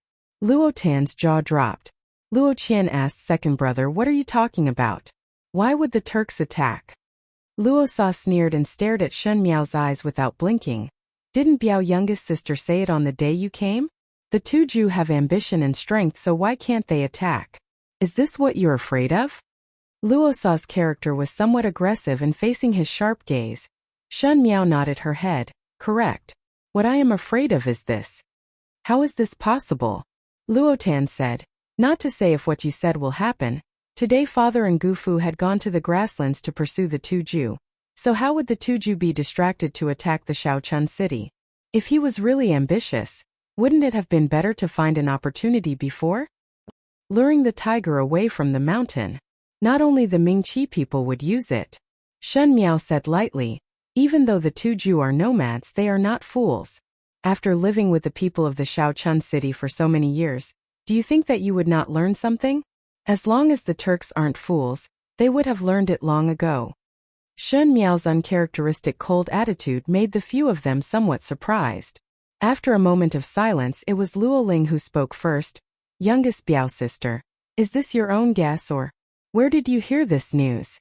Shen Miao had always been worried that the Turks would attack the city, and today she was acting so strangely. Everyone noticed this point, and as long as one was not a fool, they would be able to see that something was wrong. Simply being afraid was one thing, but if he got other information from somewhere else, it would be another matter. Intuition. Intuition. Luo Sa was not angry but laughed. Biao youngest sister, this is not the time to joke. Could it be that both older brothers have been in the city's guards for so many years and do not know the logic of taking preventive measures? Shen Miao's expression was slightly restrained and the meekness in her eyes was restrained, and gradually there was determination. She said, if the Turks really attack, we can prepare in advance and naturally everyone will be happy. If they did not attack, the Shaochun city would be spared from the calamity. Would it not be a good thing? Could it be that bad things had to happen in order to be prepared? If they don't even understand this, it's no wonder that the Luo family is on the decline. Luo Sa was furious. Luo Tan's and Luo Qian's faces were also not looking good. It was Luo Ling who stared at Shen Miao for a while, and his expression did not change and was as gentle as before. He cupped his hands towards her and said, Biao youngest sister is right. It is us who are slow-witted, but based on the lack of manpower of the city's guards, it is an irrefutable fact. Based on Biao youngest sister's opinion, what should be done? On the surface it was a question, but it was to ask her to solve a thorny problem and to test her ability. Shen Miao's heart was startled. This gentle Biao older brother was not as generous as he looked on the surface. She said, if it really come to this step, it is not possible for the manpower to increase for no reason. The Turks came prepared and we are naturally not their opponent. I am after all a female and do not know martial arts. Rather than taking risks, it is better to protect myself. Older brother Ling, why not gather more guards at the Luo residence's doors to protect the Luo residents? If there is a problem, they would be able to resist for a while. When her slippery words came out, everyone was stunned. She spoke so vehemently, but at this moment, why did she show such a helpless look? For a moment, the younger generation of the Luo family did not understand Shen Miao's meaning. Luo Sa was the most depressed. He wanted to get angry when he saw Shen Miao but could not find a reason to get angry, and could only sit at the side with a face full of anger. Luo Ling looked at Shen Miao meaningfully and said unexpectedly, then do as Biao youngest sister says. Everyone sat down in the hall again. One did not know why, but because of Shen Miao's words, the atmosphere became somewhat stiff. Even Luo Qian and Luo Tan seemed to be nervous. Only Madame Ma and Madame Yu did not know anything and were still instructing the chefs in the kitchen. It was until the sky was completely dark that Luo Ling's guard suddenly requested to see him. Luo Ling let him in, and that guard's expression was anxious as he whispered a few words to Luo Ling's ear. Luo Ling's expression changed and suddenly looked towards Shen Miao. Shen Miao was drinking tea leisurely. Chapter 433. Shen Miao was leisurely drinking tea. At this time, when the wind was raging outside, she was sitting in a corner of the hall and slowly sipping the hot tea that Jingzhe handed over. It was as if she was really a naive and innocent young lady who was waiting for the lamb slices at the back of the kitchen to be ready so that she could sit around and enjoy the hot lamb. Luo Ling's expression became somewhat serious. Luo Sa noticed that something was wrong with him and followed Luo Ling's gaze to look at Shan Miao. His face also sank a bit as he asked, "What happened?" Luo Ling did not care about him and did not instruct the guard what to do, but stood up and walked in front of Shan Miao. "Biao, youngest sister, step aside to talk. Cousin Ling, if you have anything to say, just say it here." Shan Miao put the teacup in her hands aside and looked at him with a smile. If something really happened, it would not be hidden. Seeing this, Luo Qian and Luo Tan also walked over. "Madam Ma and Madam Yu noticed the commotion this time. They thought that there was a dispute between Shan Miao and Luo Ling, and at this time, they would naturally side with the female." Madam Yu immediately walked over and glanced at Luo Ling before shaking her head in disapproval. "Linger, do not scare Jiao Jiao." Hearing this, Luo Sa sneered and said, "Who's scaring who? Big brother, what exactly happened?" Luo Qian was young and spoke without thinking. If he had any doubts in his heart, he would ask out loud. Luo Ling looked at Shan Miao and Shan Miao smiled gently at him, as if she knew what he was going to say next. That calmness of grasping everything made Luo Ling slightly startled. A moment later, he sighed and said helplessly, "The city guards have sent news that the Turks. It looks like they're entering the city." "What?" Luo Tan exclaimed. She immediately realized that her voice was too loud, so she covered her mouth. As they spoke, the surrounding maids and senior servants were far away and did not hear clearly. But the greatest taboo in the world was to shake the morale of the army. They had gathered here to hide from the hail, but if the Turks were to learn that they had entered, the morale of the army would immediately fall into disarray. Even if there was no chaos because of Luo Ling and Luo Sa, at least there would be panic. Madame Yu and Madame Ma were from ordinary families and naturally did not have the ability to protect themselves. When they heard this, they were stunned. Madame Ma immediately said, "Linger, sir, shouldn't we get someone to protect Jiao Jiao and the others first? How long can our Luo residents resist? When will your father come back?" Even the smartest and most capable woman couldn't help but panic when faced with such a situation. As for Yushir, she didn't know what to do. However, she still subconsciously said, "Why don't we hide somewhere first?" Luo Tan's and Luo Qian's faces were somewhat pale. They had lived in the Shaochun city since birth, and even though they had heard Luo Sui's stories of the battlefield, but they always felt that it was something far away from them. The Turks never entered the cities, but the stories of what would happen to them once they entered the cities had no shortage of stories. Even if Ming Qi's own soldiers attacked a city, there would be a massacre, not to mention the two Jews' savage nature. Biao Mei actually guessed correctly," Luo Qian muttered. Madame Ma and Madame Yu were surprised for a moment before Madame Yu looked at Shan Miao. "Jiao Jiao? Guessed correctly?" Biao Mei previously mentioned that the two Jews might attack the city. Luo Ling looked at her and an unclear light flashed in his eyes. Biao Mei must have a countermeasure. "If one does not mind, please inform me. Now is the time of life and death." Luo Ling's attitude was extremely low, or it could be said that the Luo family would not have the arrogant thoughts of others. Otherwise, with Luo Ling's seniority and status, there was no need to be so humble to consult a young female. Chapter 434. When Luo Ling's action landed in Madame Ma's and the rest's eyes, they were extremely shocked. Luo Ling was the most outstanding among the younger generation of the Luo family, and now he actually wanted to consult Shen Miao? Shen Miao said, "Older brother Ling also did not tell me what is the situation now." Luo Ling waved his hands to summon the guard who came to report. When the guard saw Luo Ling going to ask an unfamiliar young lady, he was somewhat surprised but still honestly replied, replying, "Young lady, someone from the guard saw the two Jew gathering at the city gates. The general has not returned and the city guards do not have enough manpower." At the end he was so ashamed that he could not speak anymore. Shen Miao did not have time to bother about his awkwardness and asked instead, "Is there a lot of manpower or not? Are the two Jews scattered or united?" Luo Sa's eyes were like torches as he stared at Shen Miao. That guard thought about it and said, "There are a lot of manpower. Even though they are scattered, there is the sound of horses. There should be reinforcements." The few of them suddenly sucked in a breath of cold air. Luo Ling's and Luo Sa's expression became extremely ugly in a moment. If there was some fluke just now, at this moment they were really aware of the seriousness of the matter. Having horses meant that there was an army. The army that was able to contend with the two Ju on normal days was now fighting in the grasslands. At the moment the Shaochun city did not have any real military strength, but at this time they caught up with another two Ju army. Xin Miao was right. It was a diversion to lure the tiger away from the mountain. These two Ju had become cunning and even secretly developed another army. This army might not be as strong as the one that Shen Xian dealt with, but to bathe the Shaochun city in blood, it was more than enough. Madame Ma and Madame Yu also realized that the matter was not good. Madame Ma said, "Why not call back all the manpower that can be used? No matter what, first protect you younger generation." It was the tradition of the Luo family since ancient times to let the younger generation leave first when there was an accident. It was to sacrifice the older generation and leave the hope to the younger generation. Luo Tan's eyes immediately turned red and pulled Madame Ma's sleeves. "Mother, I do not want. If it is really not possible, then fight it out with them." Luo Qian gritted his teeth and there were two flames of anger in his eyes. "In any case, we have the blood of generals flowing in our bones.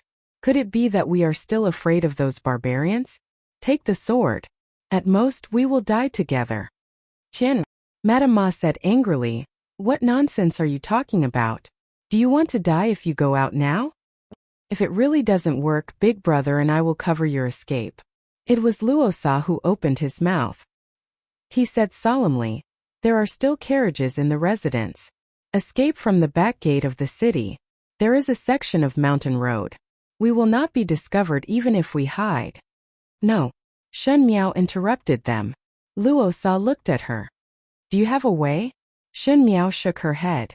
A trace of disappointment flashed across Luo Qian's and Luo Tan's faces at the same time. They did not know why, but they felt that Shen Miao seemed to have a lot of ability.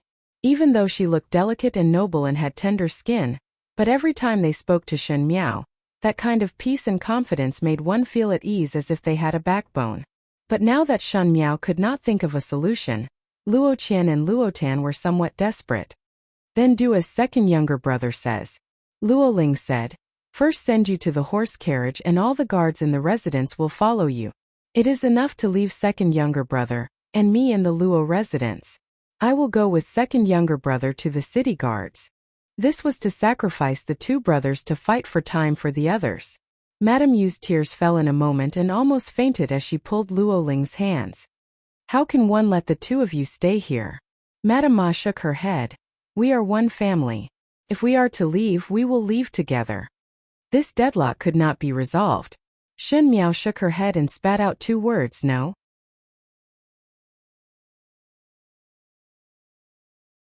Chapter 435. "Biao youngest sister, what exactly are you talking about?"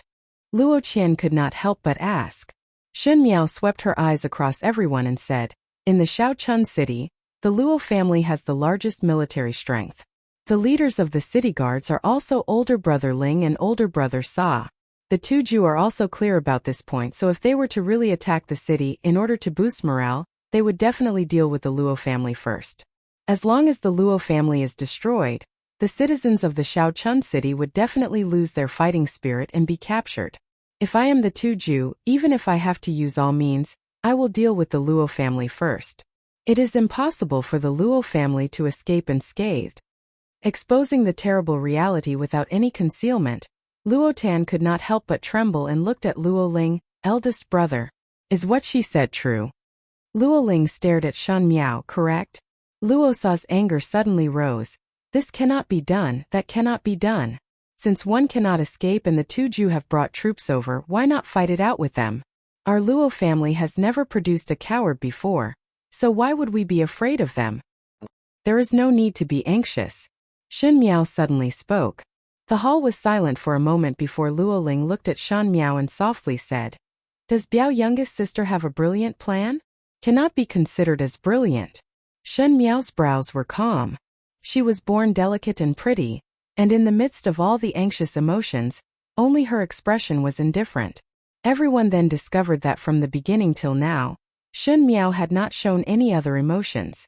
The Shaochun city was at the borders and would panic when the two Jews suddenly entered the city, but Shun Miao was a pampered young lady who had been sleeping comfortably in the Ding capital, and was not surprised at all. The two Jews have brought their troops but did not advance for a long time. It is obvious that they are hesitant and have some scruples. I think that after so many years, even though the Luo family's army had dispersed, the remaining prestige is still there and can still be some deterrence. Their hearts are hesitant and probe before advancing. Even the commander is not certain, so one can make use of it. Madame Ma and Madame Yu did not understand Shun Miao's words, but felt that Shun Miao's words were very reasonable, so they did not speak for a moment and quietly listened to her. Luo Sa frowned and asked, "How to make use of it?" "Let's buy some time." Shun Miao lightly replied, "My father and mother, Waizu and Juju, are not ordinary people, and one think that they would soon discover that something is wrong here, and once they discover that something is wrong, they would quickly rush back to the Shaochun city. Before that, all we need to do is delay the footsteps of this end." "But how do we delay it?" Luo Tan had an impatient personality and impatiently asked, "Based on what you've said, the Turks are so smart that they know that time is of the essence and will quickly attack. What are they afraid of? Just show them what they want to see." Shun Miao smiled gently. "What they are afraid of is that the Luo family's army actually still have surplus strength. So let them see the surplus strength of the Luo family's army." "Biao youngest sister," Luo Qian said anxiously, "where are we going to get the Luo family army now?" Shun Miao smiled gently. "This will require everyone's cooperation. But before that, one do not know if both older brothers believe in me?" She looked at Luo Ling and Luo Sa. It was clearly a very gentle and humble attitude, but there was a faint hostility. Luo Ling looked at her seriously. "I believe you." Outside of the Shaochun city's city tower, it was already very dilapidated and there was a lot of dirt and dust accumulated over the years, which was the mark of time. There were generations of people here, and there were also generations of heroic generals who guarded the peace and tranquility of the Shaochun city. But just like how cracks would appear on the brick walls of the city, the once indestructible doors would gradually decay. At this moment on the city tower, there were not many guards walking back and forth as they stared vigilantly at the gradually clearer sounds of horse hooves and torches. Big drops of cold sweat trickled down their cheeks.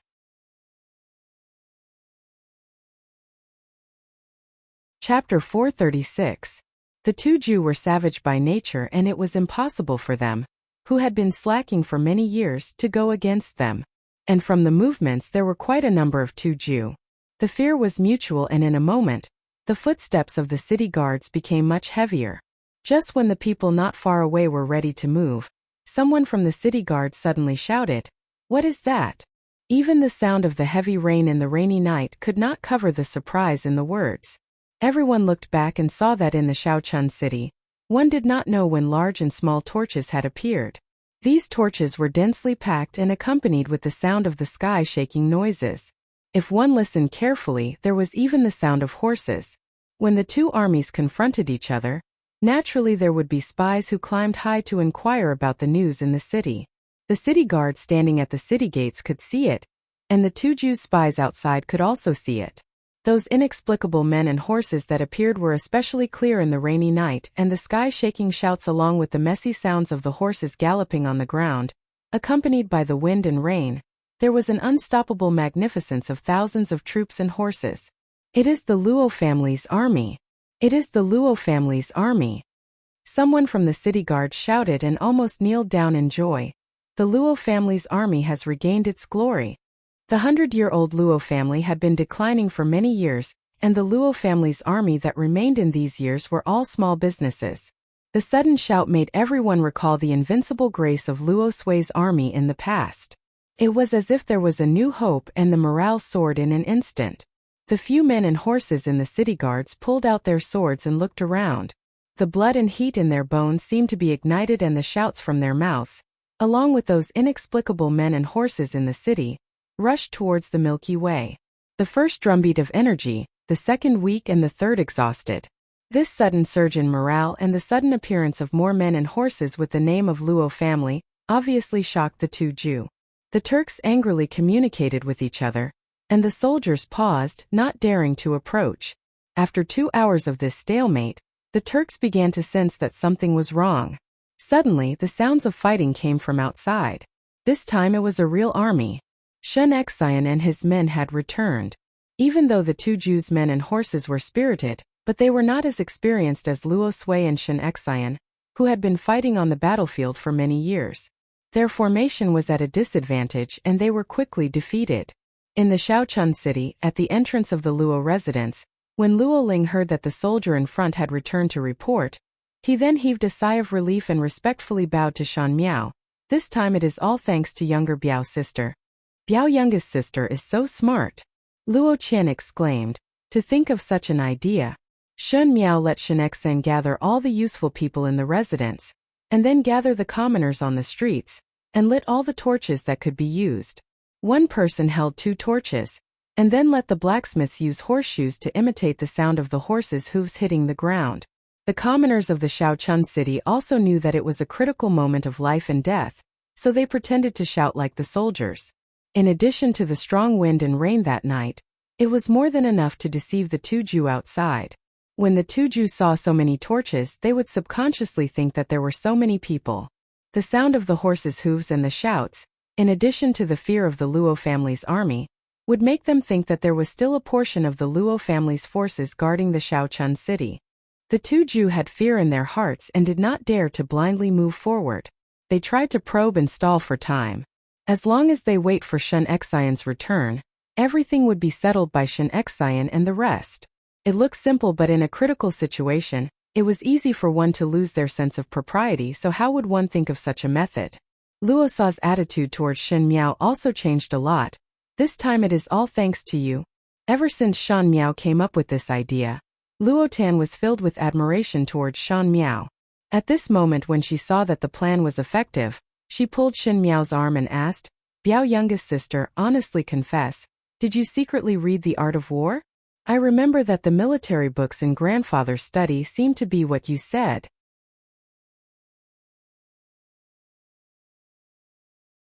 Chapter 437. Shen Miao smiled, just opportunistic. Jiao Jiao, do not be modest. Madame Ma looked at her warmly and said, if not for you today, we would all be in trouble. You not only saved the people in our residence, but also the people of the Shaochun city. Thank you. Shen Miao could not help but laugh in her heart. In fact, she was really not modest, as it was just an opportunistic matter. In the past lifetime such a thing also happened, but Shen Miao could not remember the exact date and only knew that it was a rainy day with hail. When the two Jews attacked the Shaochun city, even though at the end Luo Sui managed to rush back with his troops and save the Shaochun city from being captured, but they also paid a heavy price. In the Shaochun city there were numerous casualties and it was very miserable.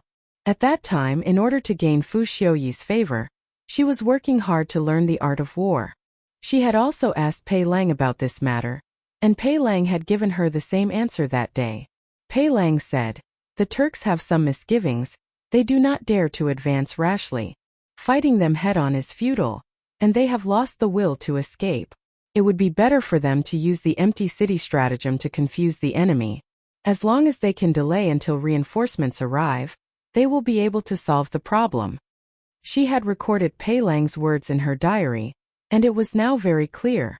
Shen Miao knew that she did not have any military tactics, but she believed in Pei Lang. In those years in the inner palace, in order to gain Fu Xiuyi's favor and consult with Fu Xiuyi's aides, she finally had a lot of unexpected chips. Those were all gifts that Fu Xiuyi gave her. Little cousin is so bad. When Luo Qian heard the reports of success from the guards outside, his uneasiness finally dissipated and he started to tease Shen Miao. Obviously you already had a well-thought-out plan, but you still scared us like that previously, causing us to really end up in such a bad situation. Scared me to death. Luo Tan slapped her on the head. Shameful. You can't even compare to a little girl. Aren't you the same? Luo Qian retorted. Shen Miao smiled and declined to comment. She naturally knew that it would be solved in the end, but she deliberately made it so serious, to let everyone in the Luo family understand that just by relying on the remaining Luo family army, not to mention protecting the Shaochun city, it would be difficult to protect the Luo family. If one didn't have enough power in this world, one wouldn't be able to protect the people they wanted to protect. The Turks were eyeing them covetously, and it was only a matter of time before they made a comeback. When that day comes, what will the Luo family do? Only when they were truly aware of the danger would the Luo family feel nervous. The younger generation of the Luo family, Luo Lianing and Luo Liantai, even Madame Ma and Madame Yu, would spare no effort to urge Luo Sui to reorganize the Luo family's army. As for Luo Sui himself, he had eyes to see and ears to listen. There would always be a time when the scale in his heart would tilt. It was impossible for Shen Miao alone to persuade a stubborn person like Luo Sui, and because of her identity, it would inevitably make Luo Sui have some misgivings, but it was different for the Luo family. Sometimes when you want to achieve something, don't use the most direct method. You need to be tactful. In her previous life, whatever Shen Miao wanted, she would directly say it and do it, and in the end she would lose miserably. On the contrary, Mei Foran's method of twisting and turning was exceptionally brilliant. She hated Mei Foran but wanted to learn from Mei Foran what she did not have. At the dawn of the second day, the Shaochun city finally calmed down. In this battle, the two Ju were defeated miserably. Originally, because of Shen Miao's empty city stratagem in the Shaochun city, it made the two Ju bewildered, and with the addition of Shen Xian and Shan Qiu, they suffered an unprecedented heavy blow and retreated to the depths of the grasslands. One think that for a long period of time they would not have the energy to make a comeback. Even though they had won the battle, the atmosphere in the Shaochun city was not relaxed, especially the entire Luo residents. The two Ju entering the city this time meant that Shen Miao's frightening conjectures in the past few days had finally become a reality. With such a terrifying neighbor eyeing them all day long, no one would be able to sleep peacefully.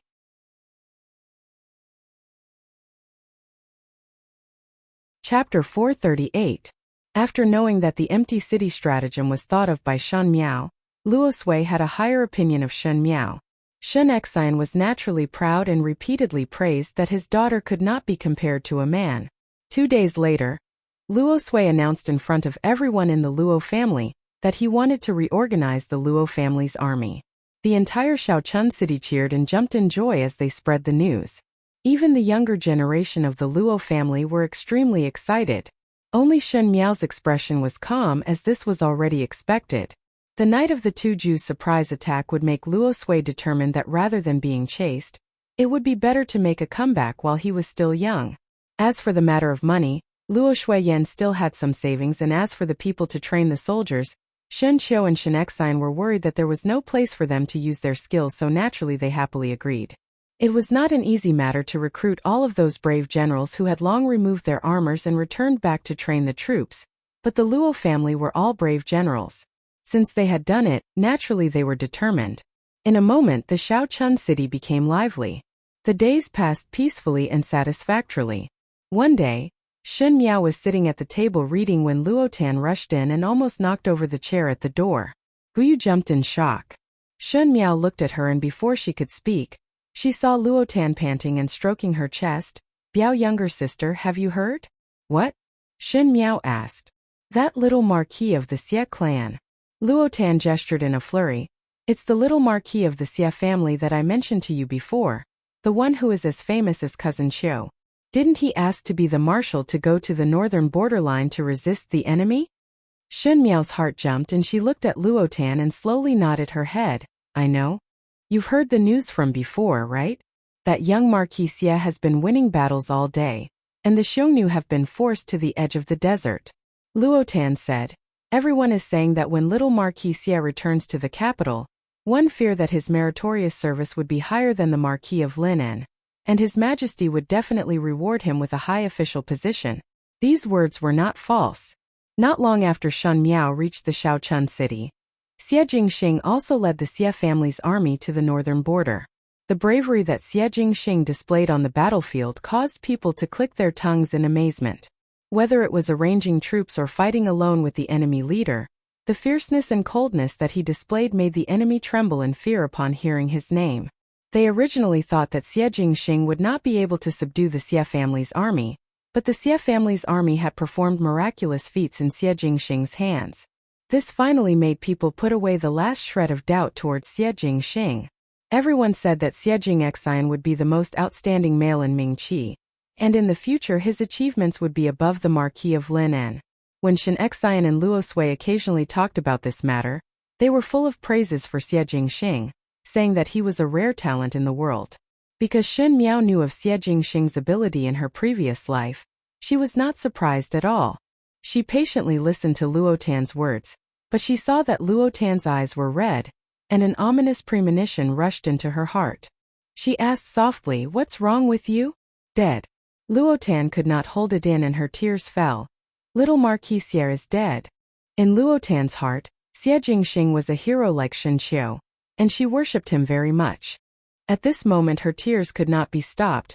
That little Marquis Xie was surrounded by the enemy from the back yesterday and thousands of arrows pierced through his heart. His corpse was hung on the city walls and skinned to show to the public.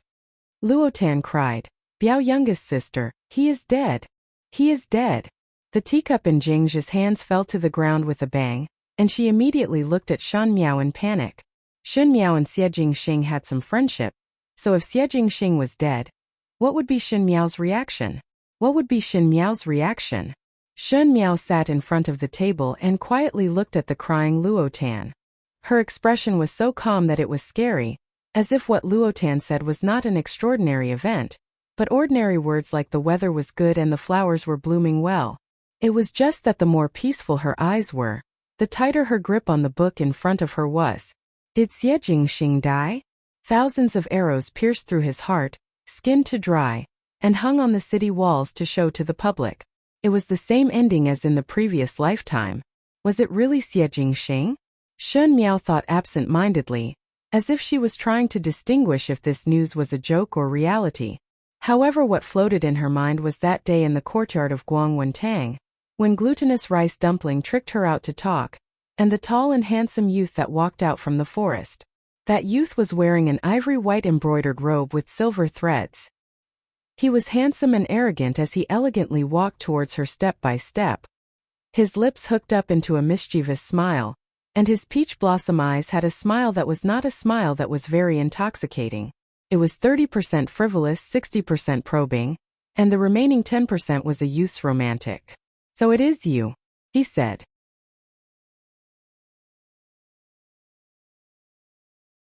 Chapter 439. In the late spring season, the grasses were long and the orioles were flying. Wherever the pitter-patter of rain fell, even the flowers were wet red. The entire small town was filled with the unique fragrance of spring, and even the sandstorm seemed to have lessened.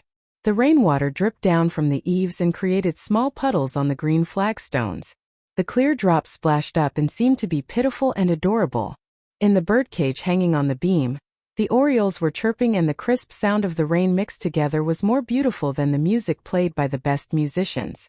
At the end of the corridor, a young female ran over in a hurry. This young female was wearing a peach-pink embroidered horse skirt and the color was bright and adorable, but her hands were holding onto the hem of the skirt as she rushed over, which was somewhat comical. She had weak-colored skin and was lively and mischievous as she shouted, "Biao youngest sister! Biao youngest sister! Older sister, slow down!" The youth following behind her shouted loudly, "The ground is slippery. Be careful not to fall." Just as he finished speaking, the lively young female who was running in front staggered and almost fell down. Luckily she had some martial arts skills and with a light tap of her toes, she steadied her body. She angrily turned back and complained to the youth, "Luo Qian, shut your crow mouth." Luo Qian stuck out his tongue and behind Luo Qian, two slender figures appeared and a dissatisfied voice sounded, "Luo Tan, be careful that you will not be able to get married like this." Older brother Sa. Luo Tan anxiously stomped her feet. "If I am not able to get married, I will marry older brother Qiu." Luo Qian scoffed, "Older brother Qiu will not take an interest in a tigress like you." Luo Qian. Luo Tan made a posture to hit him. "Enough. Stop messing around." It was the gentle youth who was walking at the back who smiled. "Aren't you going to look for Biao youngest sister to talk? Go in." When they went to the innermost courtyard, they saw Bai Lu and Shuang Jiang moving the flowers and plants outside. When they saw them, they quickly said, "Young lady is waiting for you in the room." Luo Tan lifted the curtain and shouted, "Biao youngest sister." There was no incense in the room, but the maidservants found a few sprigs of jasmine from somewhere. The room was filled with the sweet fragrance of flowers. A young girl was sitting in front of the window. She was dressed in a dark black brocade robe with fine cloud and goose feathers.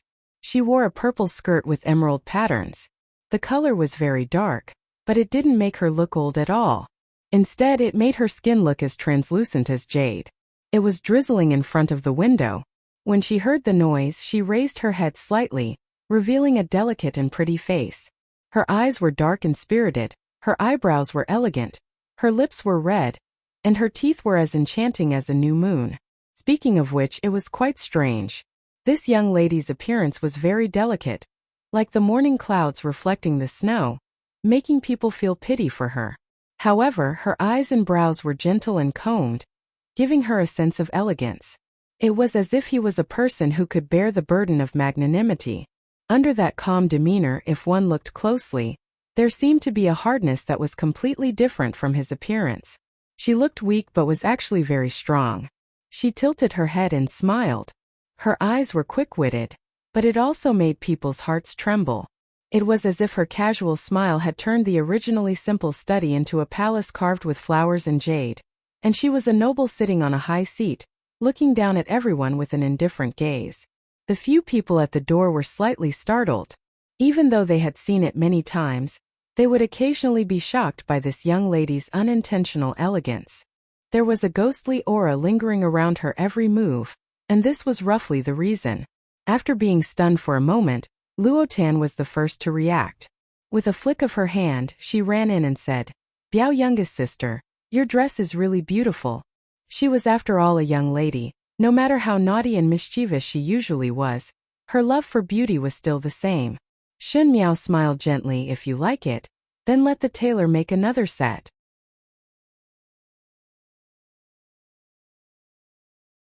Chapter 440. Luotan's lips twitched. "I am unable to wear this color and can only be envious." She sized up Shun Miao and sighed. "No wonder all the gentlemen in the Shaochun city kept asking about you, from older brother Ling and the rest. Biao, youngest sister, you are getting more and more beautiful." This was the 71st year of Ming Qi. 2 years had passed, and in these 2 years, Shun Miao was also slowly growing up. That slightly childish face gradually showed a delicate contour, and even the cute facial features became more refined. It was just that gentle temperament did not change and even became smoother. But the more it was like this, the deeper the magnanimity. The temperament of walking on the road attracted people to look back frequently. No wonder Luo Ling and Luo Sa's brothers would secretly inquire if Shun Miao was married. After all, even though there were beauties in the Shaochun city, but a beauty with such a unique temperament was one of a kind. Of course. Just look at whose Biao youngest sister she is. Luo Qian proudly stepped forward and placed his hand on the desk in front of Shun Miao. "Biao youngest sister, do you know that His Majesty sent people to send money over again? Got a reward?" As Shun Miao spoke, she kept the book on the table. Luo Qian's eyes were sharp and saw the name of the book and said curiously, "Qin Country Records? How does Biao youngest sister look at Qin Country's things?" "Just casually take a look," Shun Miao answered without much care. Luo Sa's eyes slightly flashed. Luo Ling stared at Shun Miao and softly said, "There were countless of rewards in 1 year, and recently the rewards are too frequent. What does Biao youngest sister think is the reason?" He very naturally sought advice from Shun Miao, as if he did not think that it was worth being ashamed to seek advice from a young lady who was much younger than him. Of course, the 4 juniors in the room would not laugh at her. How much ability did Shun Miao have was a question worth exploring. But the 4 of them had a tacit understanding not to tell the Luo family's elders about Shun Miao's mysteriousness, as if they firmly believed that even if Shun Miao had any secrets, she would definitely not harm the Luo family. "There must be a demon when things are abnormal," Shun Miao said. "The Son of Heaven is overly suspicious, and with the rapid rise of the Luo family's army, one would only suppress them quietly, but the frequent rewards seem to be spreading one's name. That is a request." She pondered for a moment. His Majesty has a request for the Luo family's army, or is deliberately raising the status of the Luo family's army. As for the request, what is the request? Ming Qi's tribute ceremony is about to begin. Everyone was stunned. Luotan rubbed her chin and said, "It seems so. When the Ming Qi pays tribute, the Qin country and the Great Liang will send people over. The Qin country and the Ming Qi are evenly matched, and the Great Liang is far stronger than the Ming Qi. His Majesty will also be afraid. Shun Miao lightly said. The Shun family army is not around and the Xie family army is heavily injured. Ming Qi does not have a country guarding military general. How can this be? That's why His Majesty wants to elevate the Luo family to deter the Qin kingdom and the Liang dynasty. Luo Tan quickly replied. Shun Miao nodded her head. So it is like this, Luo Qian said and looked at Shun Miao with some admiration. She was obviously of the same age as him, but Luo Qian always had a feeling that Shun Miao was much older than him, and was even more mature and steady than Luo Ling. Shun Miao would never avoid the analysis of the imperial court's forces. Compared to the elders who were tactful and tangled, Shun Miao was much more ruthless and direct. For example, the words that the Son of Heaven is overly suspicious, the elders would never say it. The younger generation of the Luo family liked to play with Shun Miao and sincerely accept her. Naturally, it was because Shun Miao had something that was extremely attractive on her. Perhaps the people of the Ding capital were more knowledgeable than the people of the Shaochun city, as Shun Miao would always know some things that they did not know. This is not necessarily a good thing. Luo Sa frowned. The higher one is held up, the more painful the fall.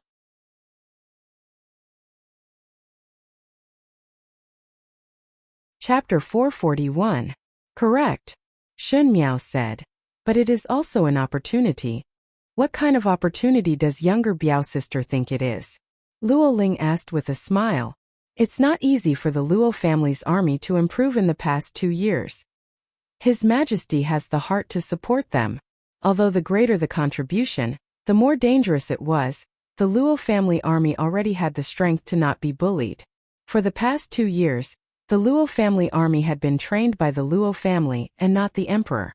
This was the Luo family's military strength and not Ming Qi's. His Majesty is supporting the people of the Luo family. As long as you insist on this point, it will be fine. All under the heavens was the king's land. All under the king's command were the king's subjects.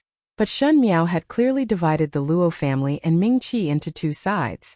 If it was heard by Luo Sui, one feared that he would faint from anger. These treasonous words were clearly preparation for a rebellion. However, when the Luo family's younger generation heard that, while they were surprised, they did not feel angry. Unlike their ancestors, when the Luo family's juniors were born, the Luo family was already in dire straits. The royal family did not allocate any silver to the Luo family's army, and had forgotten about the Luo family's army at the border. The juniors were not without complaints. The more he complained, the less obvious his loyalty would be. After a moment of silence, there was a touch of fanaticism in Luo Sa's eyes as he said, Biao youngest sister said it very well. His temperament was violent and impulsive, completely different from Luo Ling's gentleness, and would rarely praise anyone. Now that he was praising her, it was obvious that he agreed with Shun Miao's words. Luo Ling was more steady, but even so, he did not object. Luo Qian's and Luo Tan's temperament were lively, and there was no reason for them to believe Shun Miao's words. Thus they did not say anything bad. Thus with this reward from Emperor Wen Hui, the younger generation of the Luo family almost reached a consensus. It was a good thing and there was no need to dissuade. Speaking of which, Luo Tan leaned on the table and looked at Shun Miao. Youngest Biao sister is now 16, and yesterday one of my sisters came over to ask me if you have a family to marry. If not, take a look at her older brother. Biao Mei, do you want to see him? The people of the Shaochun city were open and simple, and if there was a young lady that one fancied, one could inquire through friends and relatives. Luo Qian said, What nonsense are you talking about? Biao youngest sister is only 16 and there is no rush. But you are already 18, why don't you worry about yourself? What's there to be anxious about? Luo Tan flipped her hair. I'm so pretty and smart. Even when I'm 80 years old, there will still be people proposing marriage to me. I'm just worried about Biao Mei. Biao Mei is so delicate and weak that people are always thinking about her. It is better to find a husband to protect her. Luo Qian, if you continue to be so violent, I guarantee that no lady will marry you in the future. Who said that there is no young lady who wants to marry me? Luo Qian was not convinced. Even if it is not possible, there is still youngest Biao sister. Biao youngest sister has a good heart. When that day comes, you will definitely marry me and help me out of trouble, right? He walked forward with a thick face. Luo Tan slapped his face away and said, "Why don't you take a piss and look at yourself? If Biao youngest sister really wants to marry, our residence's older brother Ling and older brother Sa are not married yet. Who isn't better than you? If you don't believe me, you can ask brother Ling and brother Sa if they are willing to marry Biao Mei." These words were inadvertently turned to Luo Ling and Luo Sa. Luo Ling was surprised for a moment and his face turned slightly red. Luo Sa also lightly coughed twice and turned his head away. The atmosphere was somewhat awkward for a moment. Luo Tan was totally unaware of it and asked with a smile while holding her cheeks, "Biao youngest sister, say it. What kind of male do you like? Handsome? Rich in silver? Good martial arts? Able to compose poems?" Shen Miao looked at Luo Tan. Even though the three men in the room were looking at other places, their ears were perked up. Shen Miao said, "Able to beat my eldest brother."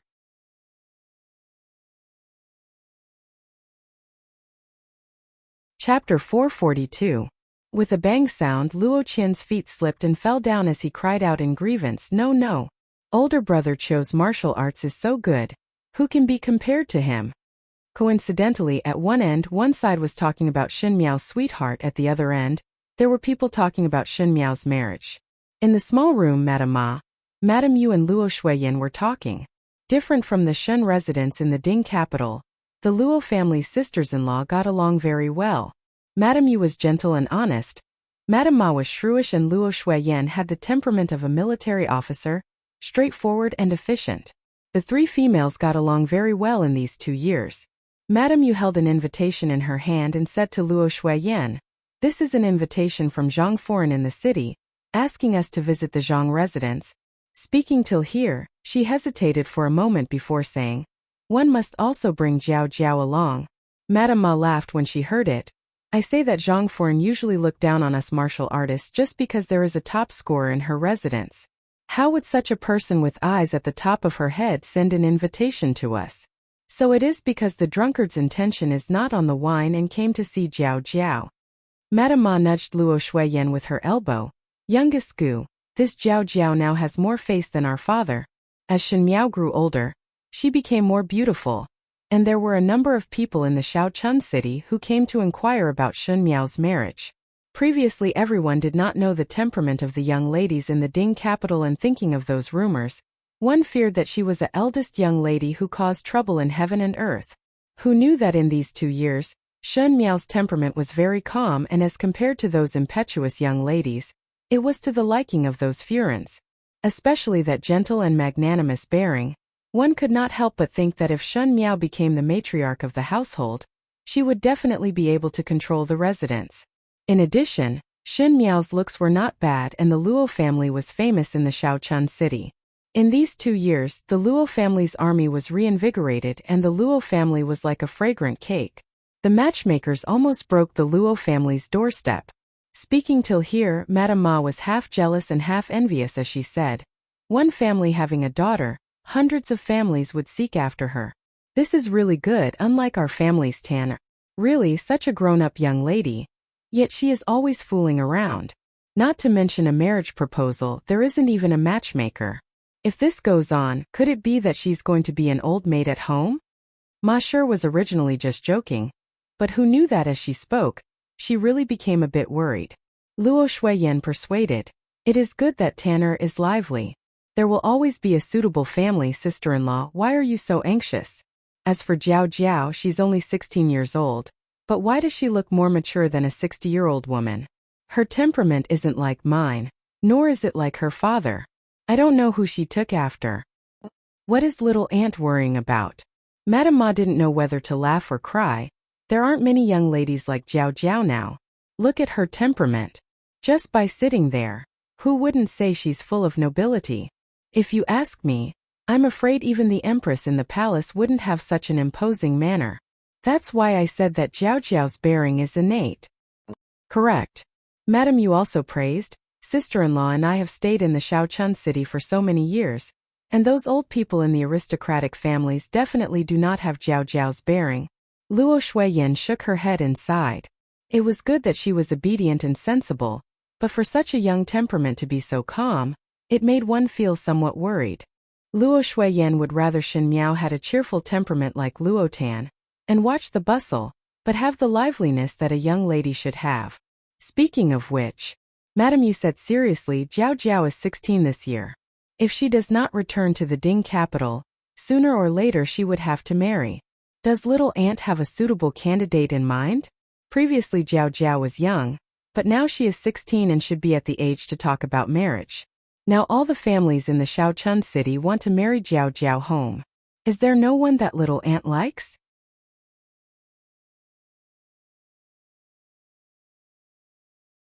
Chapter 443.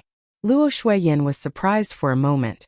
She was used to being carefree, and it was her own bold and proactive choice to be together with Shen Xian. She had never asked others to look at her face like a normal female, thus she did not think about this. When she heard Madame Yu mention this, she was somewhat stunned. After a moment, Luo Shuiyan then said, "This still depends on Jiao Jiao's intention.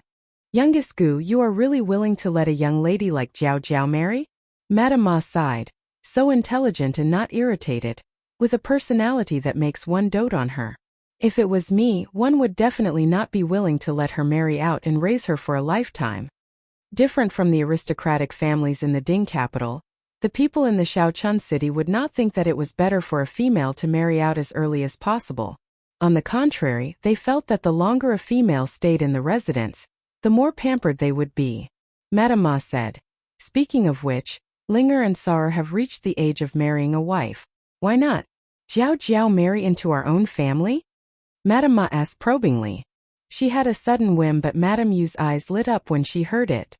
She, who usually spoke softly, for the first time could not wait to speak. "That is also all right. I see that Linger and Sar like Jiao Jiao, especially Sar. You all know that Sar usually does not even have the patience to look at young ladies, but these 2 years he would often run over to Jiao Jiao's room.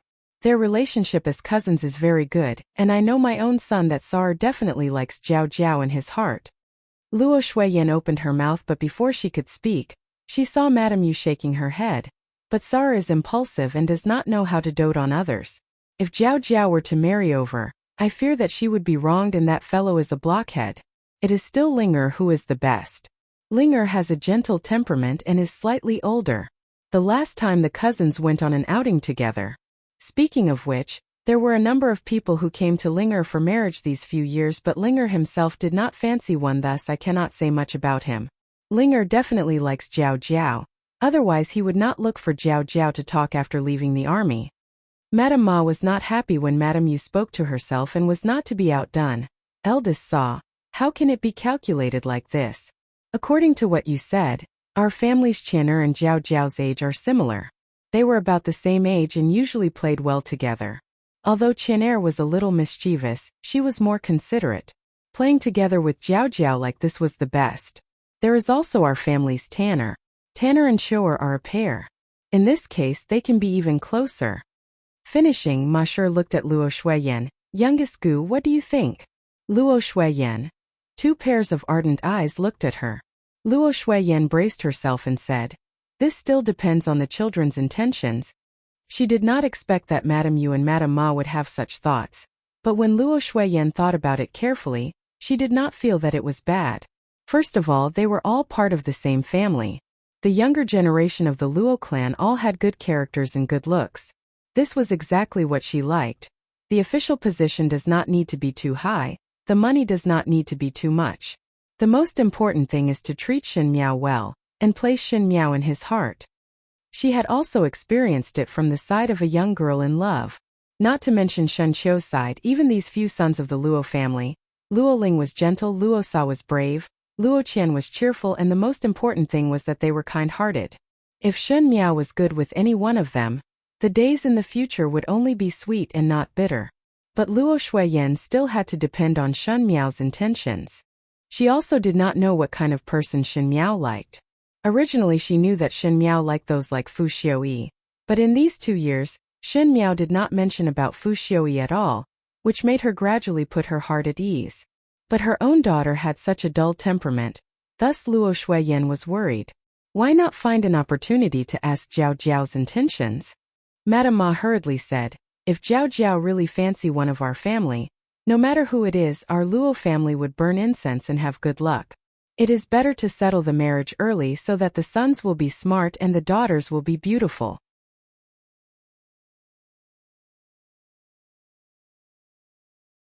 Chapter 444. Luo Shuiyan was somewhat embarrassed by what she said and rebuked. Sister-in-law, how can there be a logic of the youngest marrying first? Madame Ma waved her hands. I am afraid that Jiao Jiao will be taken by someone else first. Just as they were talking and laughing, one suddenly saw a servant at the door reporting, Furen, there is a message from the palace. The general asked Furens to quickly go to the front hall. Did the people from the palace just leave? Why are they here again? Did they send the rewards? Madame Ma got up and casually asked. It seems that it is to ask Shanghai to return to the capital. The servant answered. Luo Shuiyan's actions of getting up stiffened. The front hall of the Luo residence was in a mess. It was not that the people in the hall were in a mess, but the people's hearts were in a mess. Emperor Wen Hui's imperial edict wanted Shen Exine to bring his family back to the capital and restore the title of formidable great general. He also said to return the Shen family's army's tiger tally to Shen Exine. 2 years ago Emperor Wen Hui had given Shen Exine a slap in front of the world, and now he was giving him a sweet date to eat in such a big way. But it was another matter if Shen Exine was willing to eat this sweet date or not. Luo Sui sat on the high seat. For the past 2 years, because of the reorganization of the Luo family's army, he had to worry a lot and there were more white hairs on his temples, but his prestige did not diminish. Perhaps it was because of his fighting spirit that he looked more like a general. He said, Ming Qi's tribute is about to begin. His Majesty wants you to return to the capital so that you can rush back before the tribute. Tribute in 100 years. A dynasty would have a tribute every 100 years, and the previous tribute of Ming Qi was almost exploited by the Qin country. At that time the late emperor relied on the Xie and Shun families to barely get through. Now other than the Qin country, even the Great Liang court had come. If one were to say that the Qin country only made the Ming Qi fearful, then the Great Liang court was enough to make the Ming Qi afraid. The Great Liang was located in the south and the country was rich and powerful with a strong army and horses. Emperor Yonglu was a wise ruler, and was different from the Ming Qi's chaotic court. The Great Liang appointed people based on merit and there were more loyal people. If the Great Liang had ambitions, it was only a matter of time before they annexed the Ming Qi. It was just that Emperor Yonglu did not have this intention for so many years. Of course, there was another possibility that Emperor Yonglu wanted to destroy the Qin country and Ming Qi at the same time to unify the world. The world that has been divided for a long time must be united for a long time must be divided for a long time. The days of separation between the 3 kingdoms of Qin, Liang, and Qi would eventually be broken one day. It was just that one did not know when that day would come. It was obvious that Emperor Wen Hui was not willing to see this day when he was alive. But after Xie Jingxing's death, Xie Ding no longer had any interest in politics.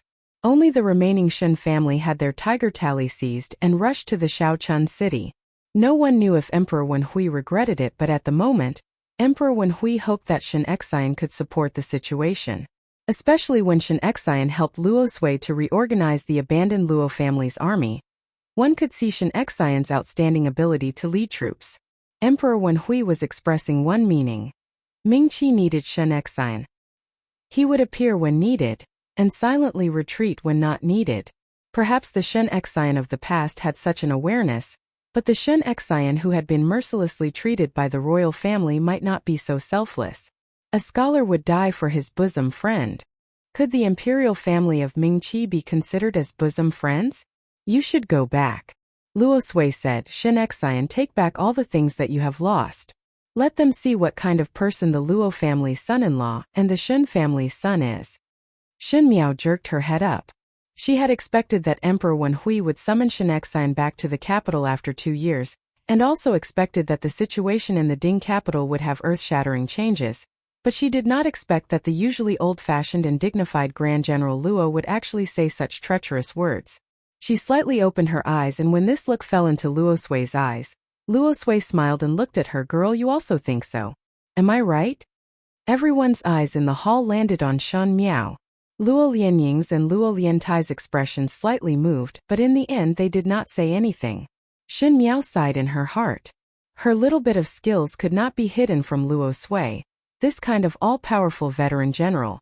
Luo Sui had a pair of eyes that had seen the world. Perhaps from the beginning, when the Luo family's army was reorganized, he had faintly guessed what she was planning. She was grateful for Luo Sui's trust and support. The feeling of having a family member behind her was really good. Xin Miao looked at Luo Sui and her lips curled up. Yes, maternal grandfather. Luo Sui laughed out loud. Luo Ling looked at Shan Miao and there seemed to be a slight smile floating in his eyes. Luo Sa's lips also pulled up. Luo Tan and Luo Qian looked at each other and had a somewhat puzzled look. Luo Shuiyan's and Shan Qiu's eyes were complicated. After leaving the Ding capital for 2 years now, was it time to return? Take back the things that were lost? Military strength, momentum, reputation and dignity. One must let them see what the real Shen family was like. A tiger would not become a dog just because it fell off the cliff.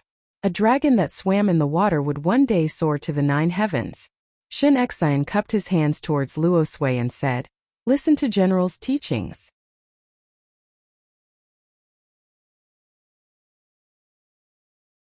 Chapter 445. The road from the Shaochun city to the Ding capital was long and trekking for thousands of li, thus it would take half a year to go back and forth. Shen Xian left on the second day after receiving the imperial edict. Luo Ling and Luo Tan also accompanied them. Luo Ling was asked to go by Luo Sui. As the eldest grandson of the Luo family, Luo Ling would support the entire Luo family in the future. Luo Sui's intention was to let Luo Ling follow him to the Ding capital to gain experience, and also to understand the current situation of Mingqi. Luo Sa had to stay in the Shaochun city to continue training the Luo family's army with the elders.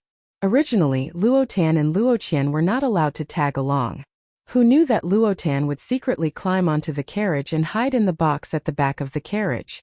Only when they were halfway there did she suddenly pop out. At that time it was too late to chase her away, thus one could only send a message back and bring Luo Tan along to the Ding capital.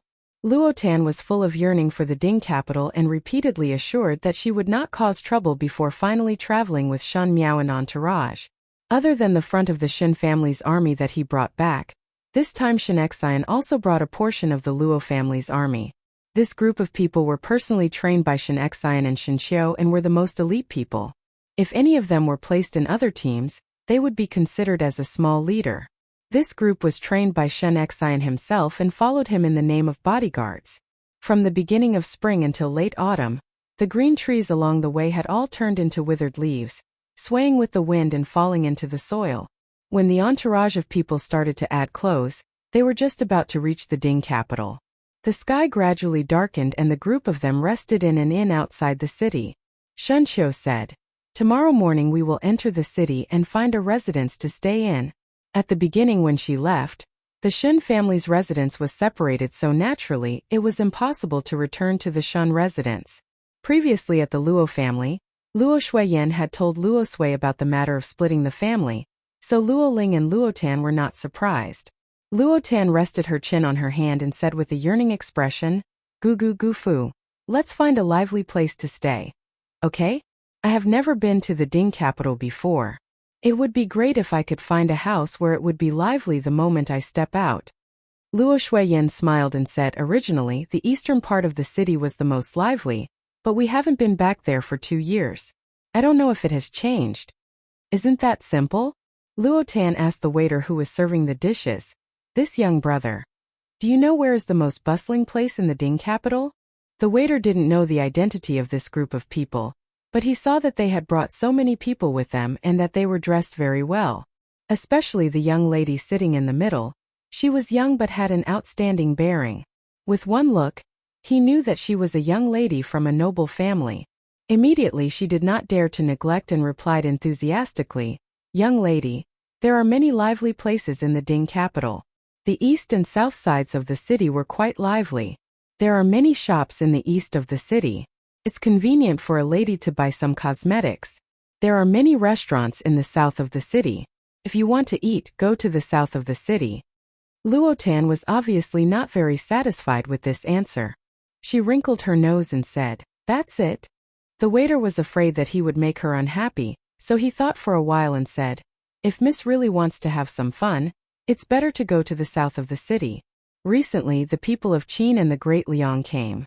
The emperor gave them a mansion in Yanqing Lane in the south of the city to live.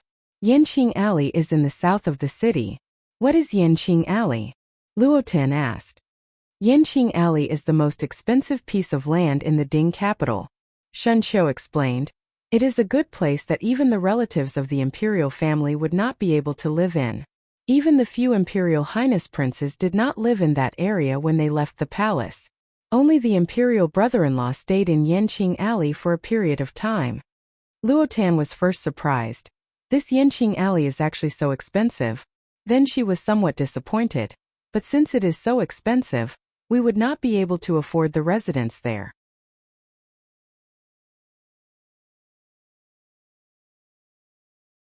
Chapter 446.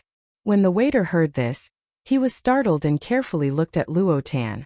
Yanqing Alley was a place where one could afford to stay for a few days, let alone buy a house. Seeing Luotan's arrogant tone, the waiter almost suspected that he had misjudged her. This person was just a country bumpkin who entered the city for the first time.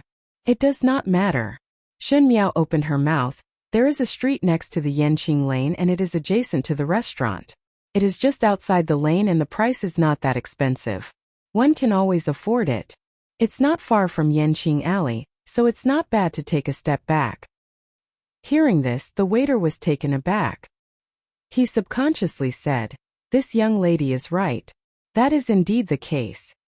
"Jiao Jiao also want to watch the excitement?" Shen Xian asked. Naturally Shen Miao did not have the temperament to join in on the fun, and today when she said it like this, it seemed that she had some interest. "Feel that it is somewhat fresh." Shen Miao smiled. Good good." Luotan's eyes lit up as she looked at Shen Miao. "Biao youngest sister, you are the best." She thought that Shen Miao deliberately said that for her, and was extremely grateful to Shen Miao. Shen Miao looked up at the waiter. "Have the people from the Qin country and the Liang dynasty arrived?" The waiter's gaze had never left the youngest girl from the beginning. He felt that when she sat there, even the chair seemed to become golden and dazzling. Hearing Shen Miao's question, he immediately replied respectfully, "Yes. Ming Qi's tribute will be held a few days later, and the Qin country and the Great Liang have sent people over to congratulate. Currently these people are arranged to stay in the residence in Yanqing Lane." "Who did the Qin country and Great Liang send over?" Shen Miao asked. The waiter scratched his head. "In the Qin country it is His Highness the Crown Prince and Princess Ming'an, and in the Great Liang it is His Highness Prince Rui, the younger brother of Emperor Yongle." Shen Miao's eyes hung down. "Many thanks." After the waiter left, Luo Ling asked, "What does Biao younger sister think about the people from the Qin country and the Great Liang?" Shen Miao smiled. "Nothing much. Just feel that it is somewhat strange." Luotan smiled. "No matter what, when we reach the Ding capital tomorrow, we will be able to watch the excitement." In the palace of the Ding capital, in the emperor's bedroom, the thick smell of medicine filled the entire bedroom, and the incense in the incense burner made one's heart feel melancholy. On the dragon bed, Emperor Wen Hui's eyes were half closed as he leaned on the couch, and the palace beauty beside him was gently feeding him spoonfuls of medicine. This person was none other than Consort Dong. She fed him very patiently and carefully, as Emperor Wen Hui could only eat a small spoonful at a time. She blew on the spoonfuls until it was cold and tested that it was not hot before slowly feeding it to Emperor Wen Hui's mouth. While she was feeding, she gently patted Emperor Wen Hui's back to make his breathing smoother. When Emperor Con condominium, and also after Emperor he. After of it, when Hui's Tsongjiji he Shan Li said. Emperor Wen Hui frowned and swallowed the last trace of bitterness in his mouth before saying, "It is hard for you to remember this. Your Majesty is not afraid of bitterness, but this consort is afraid that your Majesty is afraid of bitterness." Consort Dong Shu smiled gently. "Your Majesty, on account of this consort's face, eat a little of this fruit." Emperor Wen Hui was tickled by her and his eyes softened. "In this palace, you are the one who understands Zhan's intention the most. There were many things that could change in 2 years' time. No matter how vigorous Emperor Wen Hui was, he would not be able to resist the erosion of time. Moreover, he had so many sons who were younger and stronger than him and had bigger ambitions. The internal and external situation was critical, and he had aged a lot and his body had gradually become sickly. The Crown Prince's illness was also in a precarious situation, and the Crown Prince's faction was gradually losing.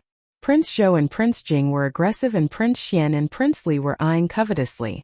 Even Emperor Wenhui was tired of looking at the women in the inner palace. At this time, Consort Dongshu and Prince Ding Fu Xiuyi, who were aloof from worldly affairs, entered his eyes.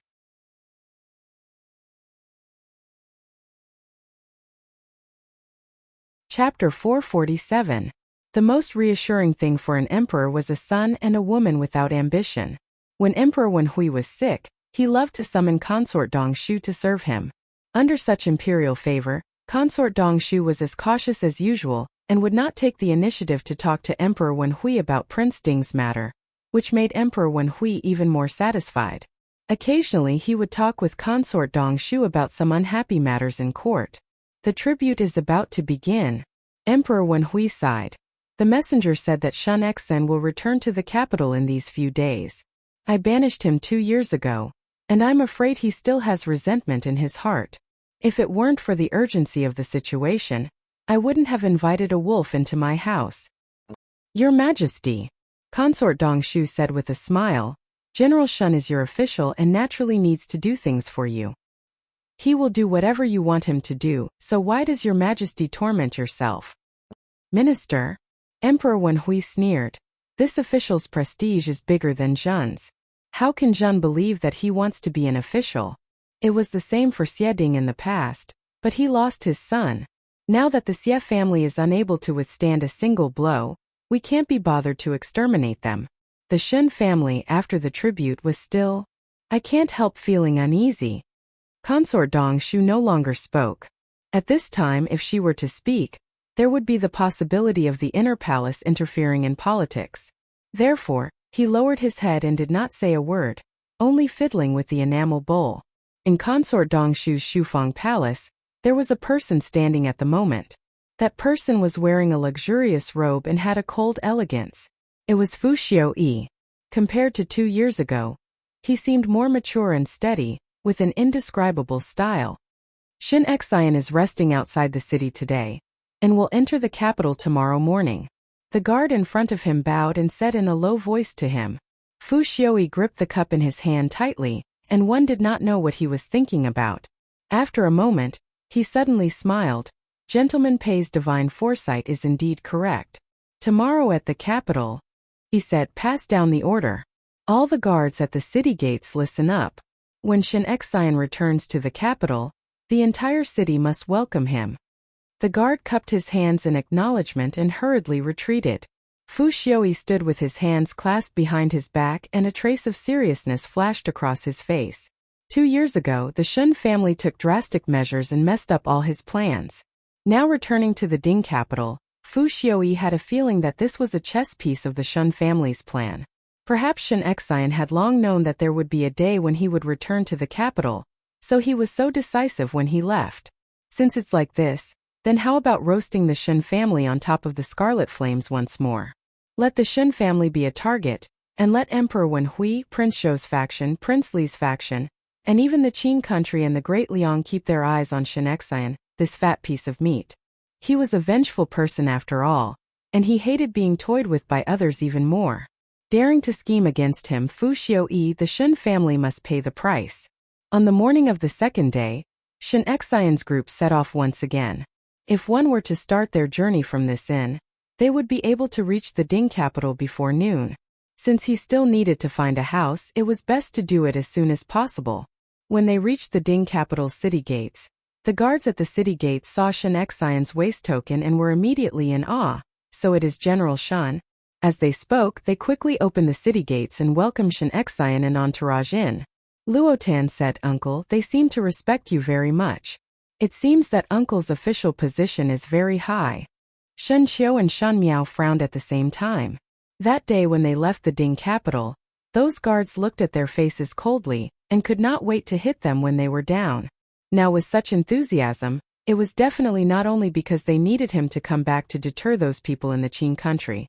Most likely it was because of someone's guidance. Luo Tan lifted the curtain of the carriage and looked out before exclaiming, "This is the Ding capital. It is so big and lively, and there are more people than the Shaochun city. Ah, Biao youngest sister, the young ladies here are really good looking. How can they be so fresh and lively? Heavens, even the gentlemen are all fair and tender."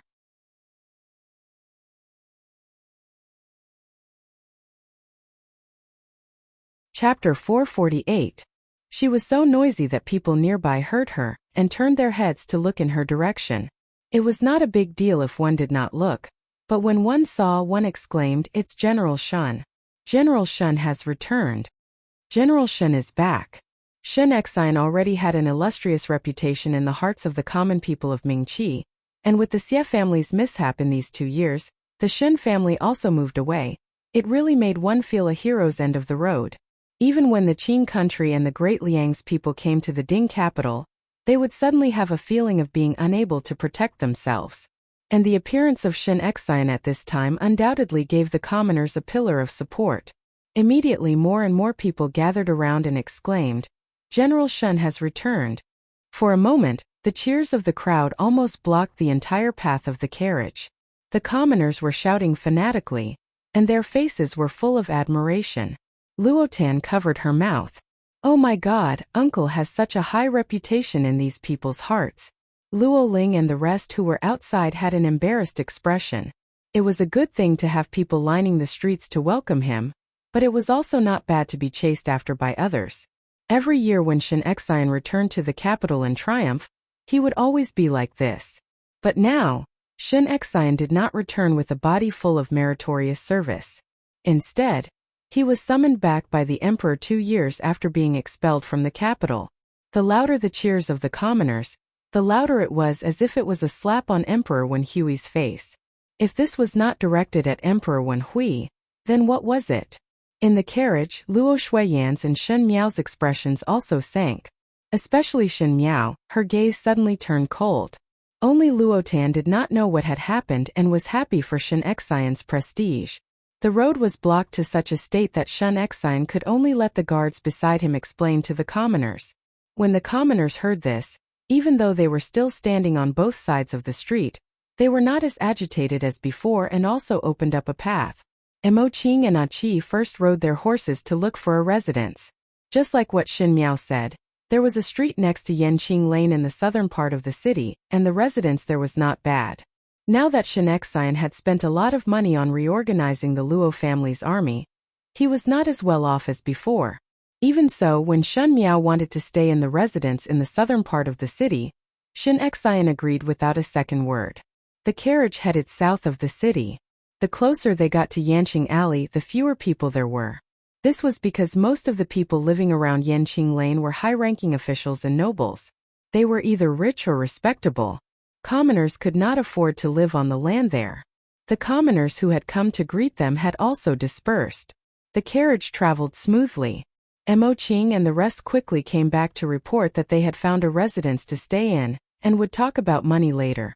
The original owner of the residence was a newcomer under the name of Shen Exine, and did not ask for much money as a mortgage.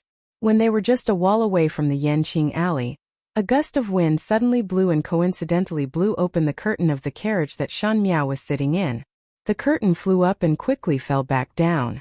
Shen Miao's gaze slightly congealed, and when Luo Tan saw it, she asked, "What is it?" Shen Miao swept a glance at the curtain of the carriage and shook her head. Nothing. But her heart was secretly alerted, as for a moment just now, she felt that she was being spied on. Being the center of attention was extremely uncomfortable. On a tall building in the distance, there was a young male and female holding a jade flute standing side by side.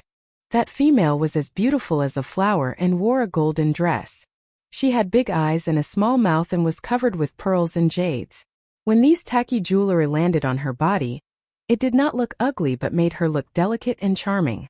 She looked at the distant carriage and said disdainfully, "This is the formidable great general's Shen family? Such a great reputation, but it is only so." The man beside her was in his early 20s, and he bore some resemblance to her.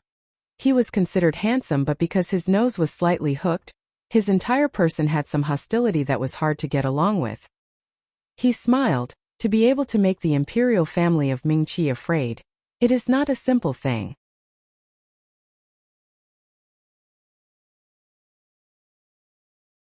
Chapter 449.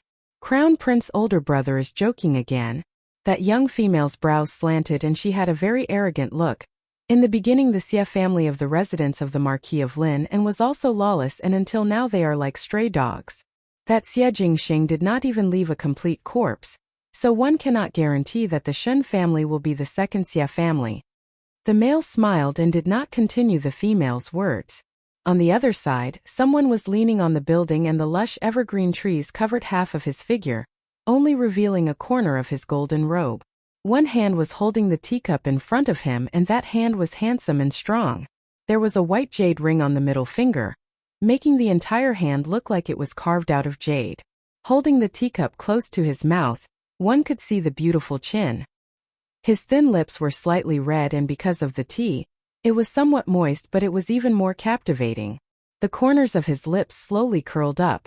The residence that Mo Qing found was a street away from the Yanqing Lane, and after a turn, it was the busiest restaurant in the southern part of the city. There were endless shops and the location was very good. That owner was also very easy to talk to, and Luo Shuiyan and Shen Xian were straightforward people. The price that the owner offered was also fair, and they bought the land deeds that night and the residence changed owners. In the end, this end had just settled down when there was an imperial edict from the palace for Shen Xian to enter the palace to meet the emperor the next day. For Emperor Wen Hui to be so impatient, it was obvious that the situation had reached a critical point. After receiving the imperial edict, they were busy moving the things and it was already late. After dinner, they could finally settle down after such a long journey and everyone went to rest. Shen Miao and Luotan stayed in the adjacent courtyard. The residence here was not as spacious as the general residence, but it was considered clean and tidy with a unique design. It was just that Shen Xian and Shan Qiu were somewhat regretful that they could not train the soldiers in the courtyard. Luo Shuiyan and Luotan were extremely satisfied. Shen Miao did not care about these and naturally had no objections. In the end, at night, Luotan slipped into Shen Miao's room to talk. Luotan wrapped herself in a cloak and sat on Shen Miao's couch. "Biao, youngest sister, I cannot sleep. Accompany me to talk." "What do you want to say?" Shen Miao let Jingzhe and the rest withdraw and cut the wick of the oil lamp. At this moment she was not in the mood to sleep and casually found a book to flip through on the table, but she did not read it seriously. One did not think that the Ding capital would be like this. One could not tell if Luotan's tone was lost or happy. "I grew up in the Shaochun city and thought that the outside was the same as the Shaochun city." One did not expect that the Ding capital was bigger and livelier than what the storytellers said. "Biaomei, I am still a little afraid." The eldest young lady of the Luo family, who was out of control of the law and natural morality, would actually have a day of fear. Shen Miao smiled gently. "What is there to be afraid of? Of course I'm scared when I'm alone." Even though older brother Ling was also here. But this was after all not the familiar Shaochun city. "Biao, youngest sister, have you ever been this afraid? At that time Gugu and Gufu were in the northwest region and left you alone in the Ding capital, were you not afraid?" "There's nothing to be afraid of," Shen Miao replied indifferently. It was not scary for her to stay in the Shen residence because in her eyes, the people in the Shen residence were all trustworthy relatives. One did not know why there was no fear, but like what Luotan said, she was afraid of being alone outside. Wasn't it the same when she was in the Qin country? Thinking of the Qin country, Shen Miao's eyes flashed and suddenly thought of what the waiter said today. The people from the Qin country and the Great Liang had arrived. At this time in her previous life, she met the crown prince of the Qin country and the Great Liang's people when they were paying tribute. At that time, the Great Liang already had stupid ambitions, and the imperial family of the Mingqi had always been fearful. In order to keep the Great Liang in check, the Mingqi and the Qin country had been probing each other until Fu Xiuyi ascended to the throne, and the Qin country and Mingqi formed an alliance, letting her, the Empress, go to the Qin country as a hostage. And the crown prince of the Qin country, Huang Fu Hao, was a very vicious person, and one did not know why, but he always liked to go against her. And Princess Mingyan was so arrogant that it made one feel afraid. Her difficult and humiliating days in the Qin country were mostly because of these two siblings.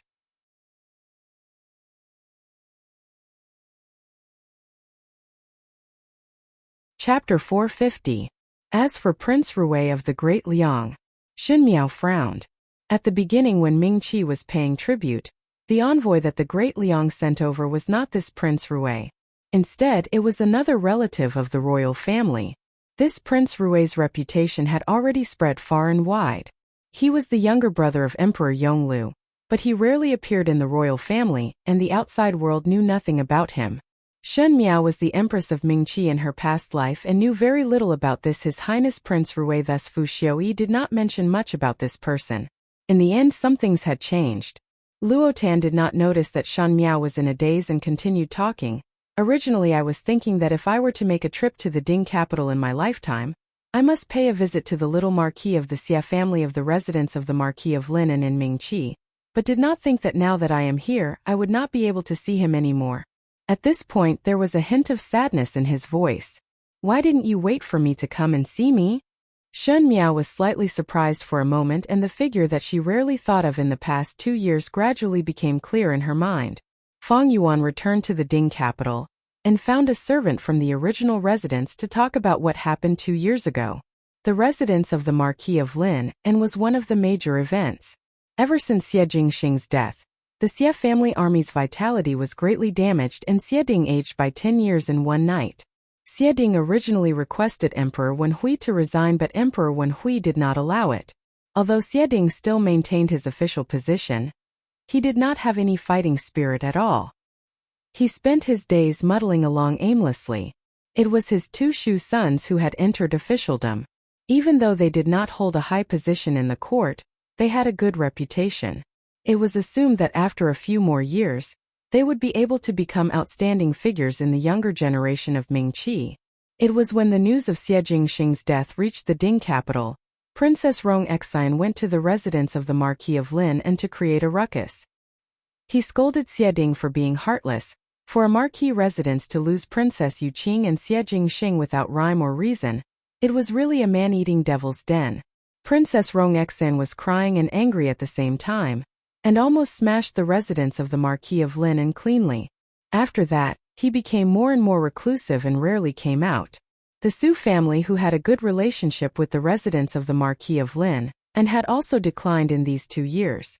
Not to mention Su Yu, even the son of the family who had a bright future, had gradually quietened down.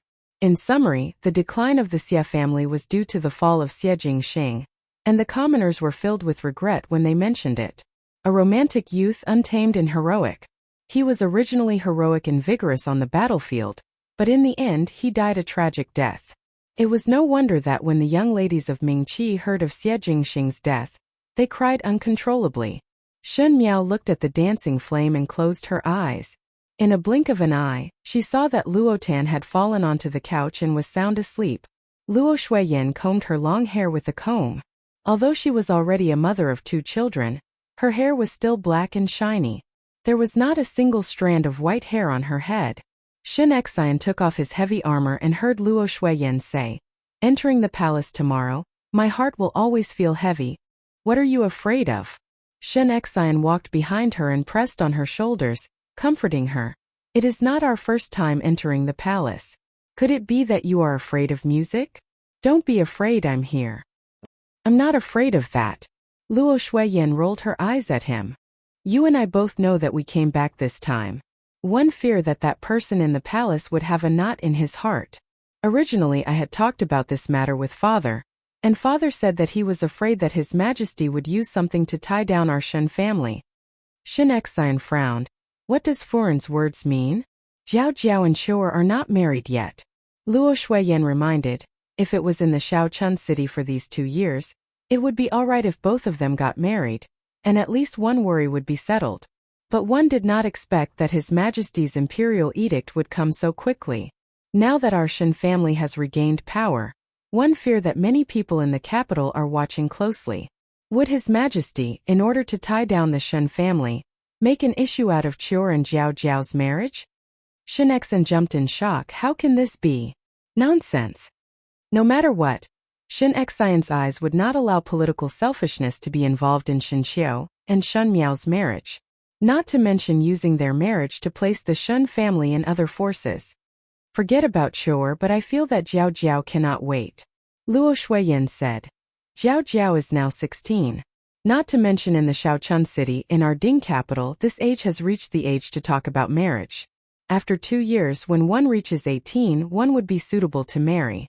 One must settle Jiao Jiao while there is no news from the palace. So urgent? Shen Xian hesitated. How would there be any good families around? Moreover, one must understand the other party's character. What do you think? Luo Shuiyin looked at him. What about Linger?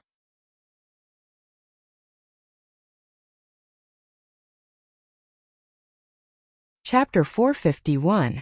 Early in the morning the next day, Shen Xian and Luo Shuiyin followed Shan Qiu into the palace. They only returned in the afternoon and Emperor Wen Hui restored their official positions and returned the tiger talisman back to Shen Xian.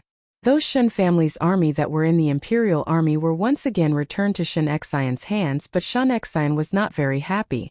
Pain was the thing that could hone one's willpower. In the harsh environment of the Shaochun city, to be able to train the scattered Luo family's army to an outstanding state, Shen Xian was even more indifferent than 2 years ago. Towards Emperor Wen Hui's method of giving a carrot after a slap, he did not show much expression. It was not long after Shen Xian and Luo Shuiyin entered the palace, the Shen residents actually sent people over to Shen Miao's place and invited Shen Miao back to sit. Shen Miao was too lazy to care about those people, and directly let the servants treat them as if they were not present. The people from the Shen family who came to inform waited for a long time and did not believe it. They first begged at the door and said that it was all a misunderstanding at the beginning and later scolded Shen Xian and wife for being heartless and unfilial descendants. Luo Ling frowned when he heard it. Luo Tan was an impulsive person and immediately rushed out of the door to scold the Shen family people. Luo Tan grew up quarreling with the young ladies in the Shaochun city, and naturally her words were very crafty. She repeated the words that the Shen family people used to throw stones at them when they were down, and those Shen family people were all red in the face. Finally they could not stand the pointing of the surrounding commoners, and ran away with their tails between their legs. When Shen Xian and the rest returned, Shen Miao informed them about the matter. Shen Xian was silent for a moment before waving his hands to instruct Mo Qing to arrange more guards at the residence's entrance. It was an iron-blooded look that did not care about sentiments at all. This was exactly to Luo Tan's taste and made her clap her hands in delight. Luo Shuiyin said at the dining table, 3 days later is the tribute day and we all need to go to the palace. In the afternoon let the tailor come over to cut some new clothes, especially for Tanner and Jiao Jiao. We have not been in the Ding capital for 2 years and do not know what kind of fabric styles are popular at this time. One must not fall behind. When she finished speaking, she looked at Shen Miao with a satisfied gaze. If one were to say that 2 years ago everyone still called Shen Miao an idiot, now after 2 years Shen Miao had been reborn. With such elegance, coupled with her temperament, even a princess would be inferior to her by a third. Enter the palace. Luo Tan was a little excited. Won't we be able to see the people in the palace? Can I still see the people of Qin State and Great Liang? I heard that the people of Qin State are all tall and big, and the people of the Great Liang imperial family are all incomparably beautiful. I wonder how many of them we can see this time? Luo Shuiyin laughed in spite of herself. Our Ming Qi's people are not bad. If Tanner were to see an admirable gentleman at the tribute banquet, Gumu and Gufu will help you inquire about it. When Luo Tan heard about her marriage, she did not feel embarrassed or shy at all and instead said, I am not in a hurry, but Biao youngest sister must seriously consider it. Biao youngest sister does not fancy those people in the Shaochun city, but there are many noble gentlemen in the Ding capital. If Biao youngest sister fancy anyone, one must think for yourself first. She smiled mischievously at Shen Miao. Shen Miao swept a glance at her and did not speak, but it was Luo Ling who was at the side who paused with the chopsticks and his gaze was somewhat hesitant. In the afternoon, there was indeed a tailor who came to make clothes for them.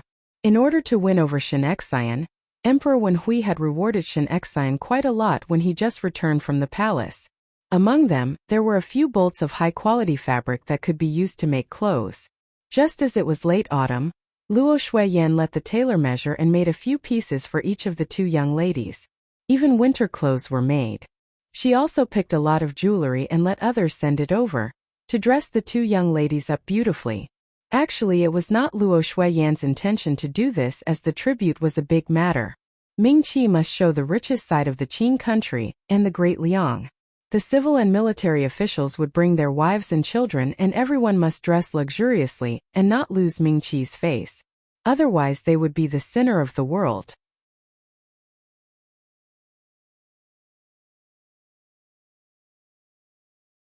Chapter 452. Luo Ling would also go along. This time Shen Xian intended to find a job for Luo Ling in the Ministry of War, and it was considered as training his ability. Before that, naturally he would bring Luo Ling to familiarize himself with some of his colleagues so that he would be able to help in the future. In these 3 days of waiting, Shen Miao would listen to Jingzhe and Guyu inquiring about the matters that happened in these 3 years, treating it as a plaything. But what made her surprised was that the Fengxian pawn shop in the capital closed not long after Shen Xian went to the Shaochun city. One did not know why it only reopened a few days ago, and it was said that the shopkeeper had gone on a long journey and had just returned to the Ding capital. When Feng and Ning knew that she had returned, she sent someone to send a letter saying that she wanted to personally look for Shen Miao, but since they would meet at the tribute banquet, there was no need to make this trip.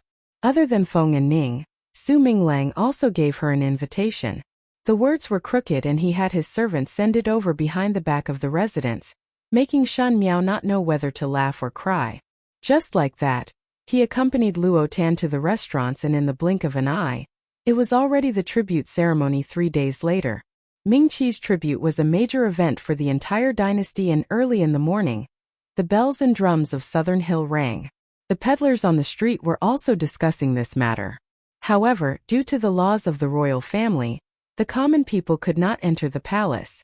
They could only listen to the sounds and movements outside the palace walls. Most people envied the families of the officials. The families of the officials could enter the palace.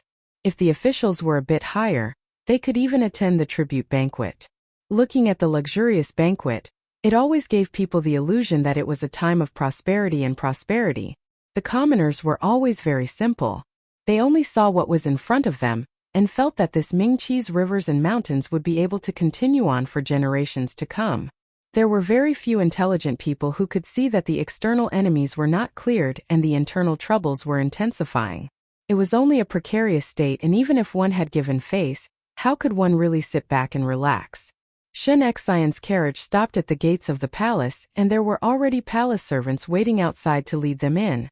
Luo Tan looked around curiously, and was pressed down by Shan Qiu to prevent her from offending the nobles in the palace. Luo Ling, on the other hand, appeared to be very steady. Even though it was his first time entering the palace, he did it properly. When it was time for the ceremony, most of the civil and military officials had arrived. The sound of beating drums, playing music, and 100 salutes shot into the sky. It was grand and dignified, with an impressive heavenly might. The Emperor and Empress sat high up on the main seat. Shen Miao looked up and saw that Emperor Wenhui was wearing a dragon robe and had a dignified expression. In a trance, there was no difference from 2 years ago. However, if one were to take a closer look, one would notice that he had to be supported by his eunuch as he walked. His footsteps were not as strong as before, and he had aged quite a bit. Fu Xiuyi followed the other princes and stood at the side. Now that his elegance was growing, he was extremely outstanding among the princes. He was the youngest one, and now that he was so handsome and slender, it caused many of the high-ranking female officials to secretly look over. In the end, Fu Xiuyi had reached the point where he could not even hide his brilliance. It seemed that his brothers were not as assured as they were in the beginning. Shen Miao also looked towards Fu Xiuyi's direction, but the place where her eyes landed was behind Fu Xiuyi, was the green-robed man among the court officials. That person's temperament was aloof and out of the world, and among the court officials, there was a sense of awkwardness that was out of place. He did not look like an official, but more like a scholar. It was Pei Lang. The place where Pei Lang was standing was not far behind Fu Xiuyi. In such an occasion, with Fu Xiuyi's cautious attitude, it was obvious that he was relying on and trusting Pei Lang, thus he gave Pei Lang such a big face.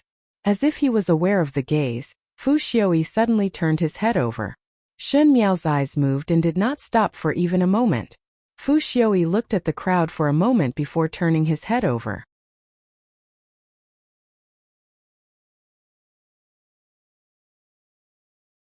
Chapter 453. And at the front of the guests, there was a male and female sitting, and both of them were very young. It was already late autumn, and the weather was actually somewhat cold. Even those daughters of officials who were gorgeously dressed would wear a cloak to prevent themselves from catching a cold. This young female was wearing a thin golden muslin long dress, and there were complicated patterns embroidered on it.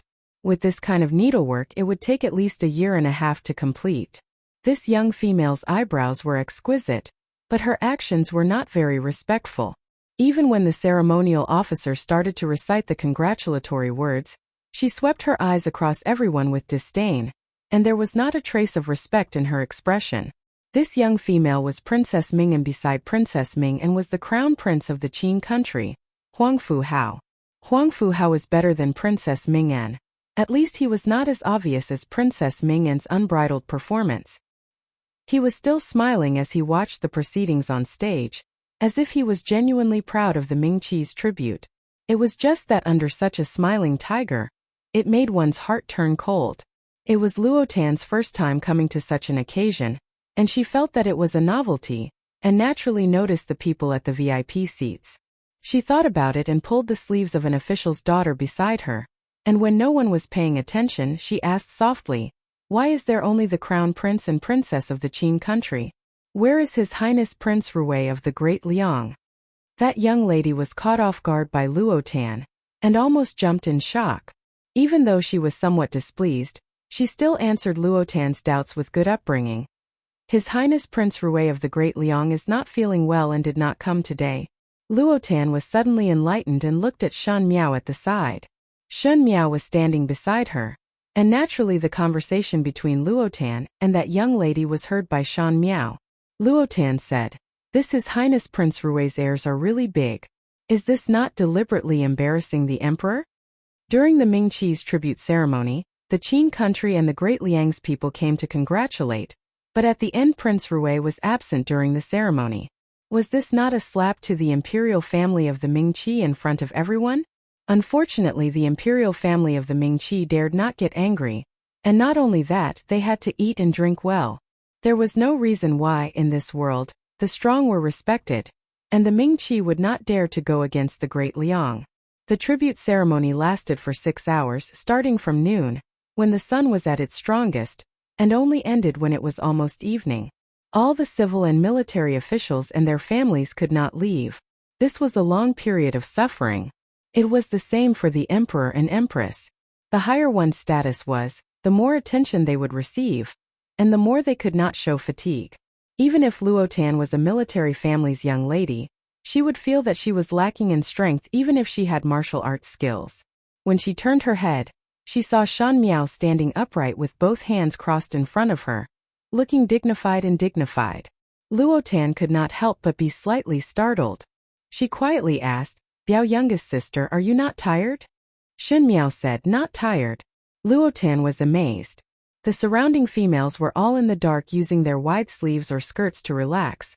Thus it was rare to see someone as honest as Shen Miao. Luo Tan originally wanted to persuade Shen Miao to secretly relax a little, but looking at her actions, she was unable to say it out. Luo Tan had always known that Shen Miao's bearing was hard to come by. It was just that she was not one to chew on words.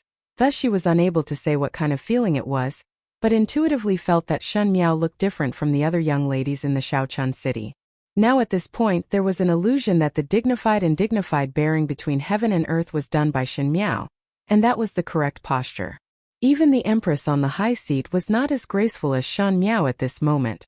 It was already rare for a 16-year-old young female to have such a graceful posture.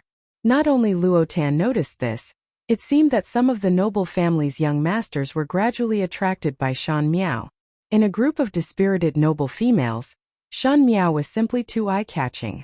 When Luo Ling saw this, he slightly frowned and quietly moved his body to the side, covering Shen Miao by his side, isolating those slightly presumptuous gazes.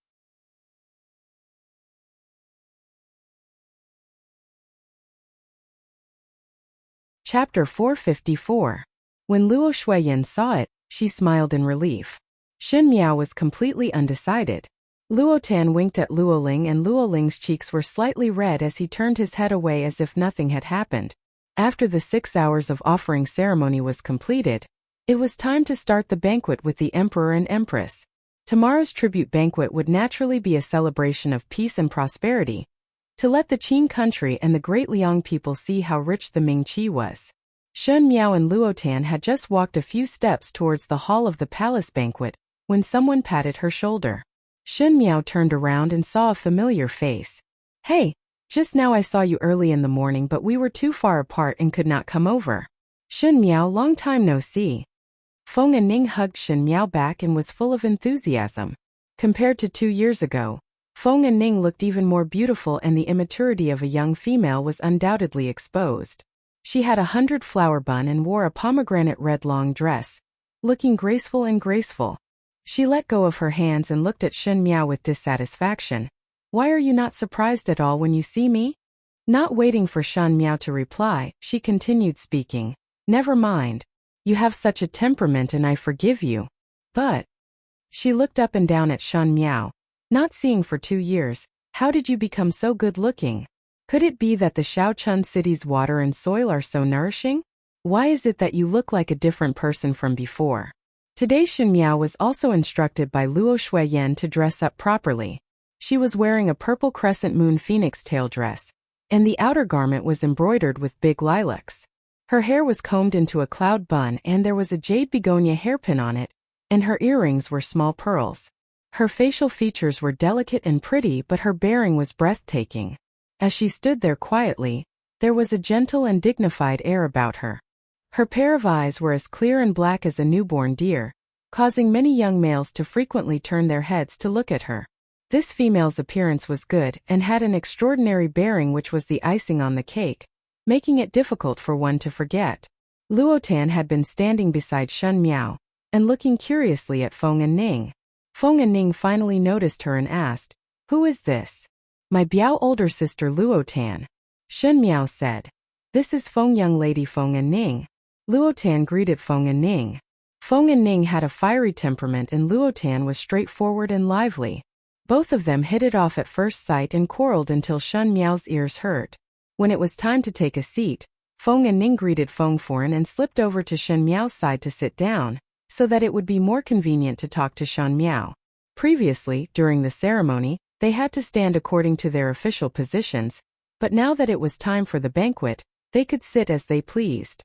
Shen Xian had just returned to the Ding capital, and did not have any particularly good colleagues so he casually found a position.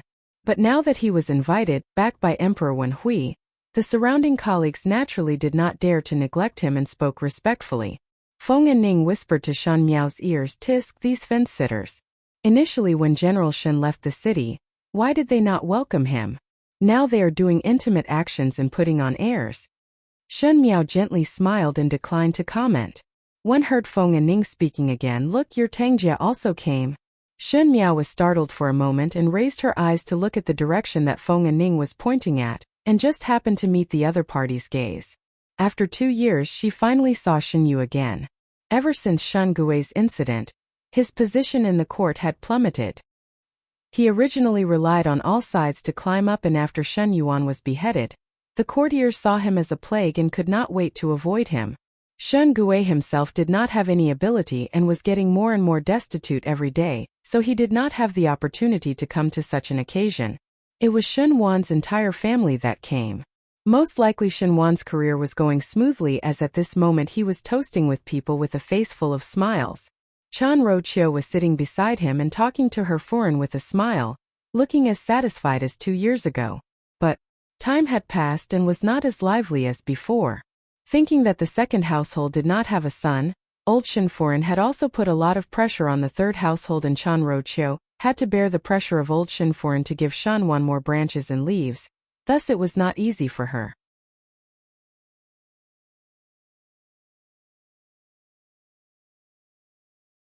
Chapter 455. The one who was looking at Shen Miao was Shen Yu. Shen Yu, Yi Pei Lan Bai Wei and Jiang Shaoxian were sitting together and their eyes were staring at her. Even though they were far apart, Shen Miao could still taste the resentment in Shen Yu's eyes.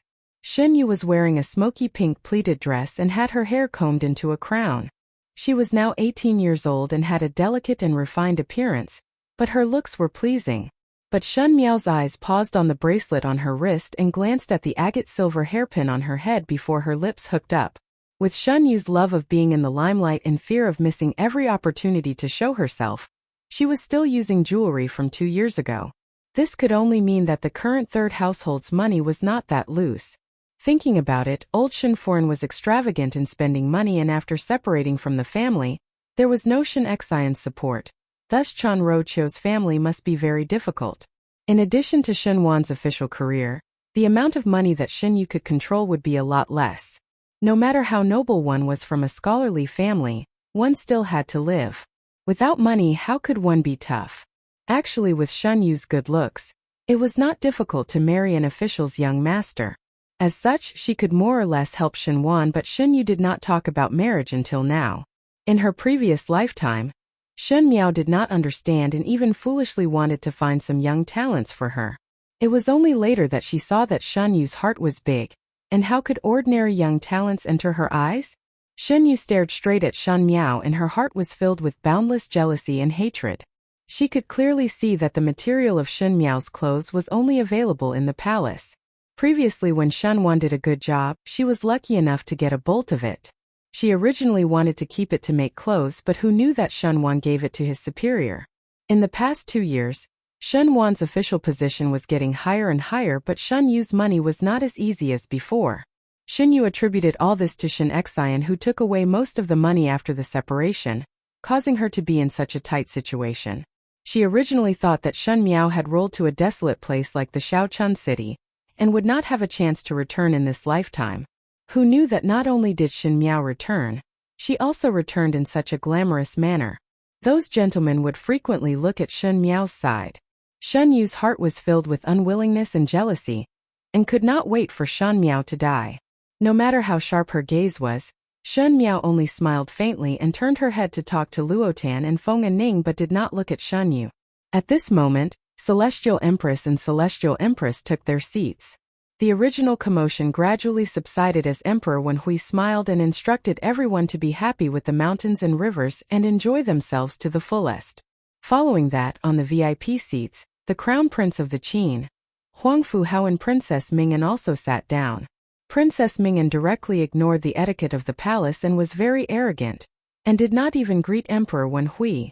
Emperor Wenhui's smile was somewhat stiff, but it was Huang Fuhao who had a very respectful appearance. Luotan looked around, and when Feng and Ning saw it, she asked, "What are you looking at?"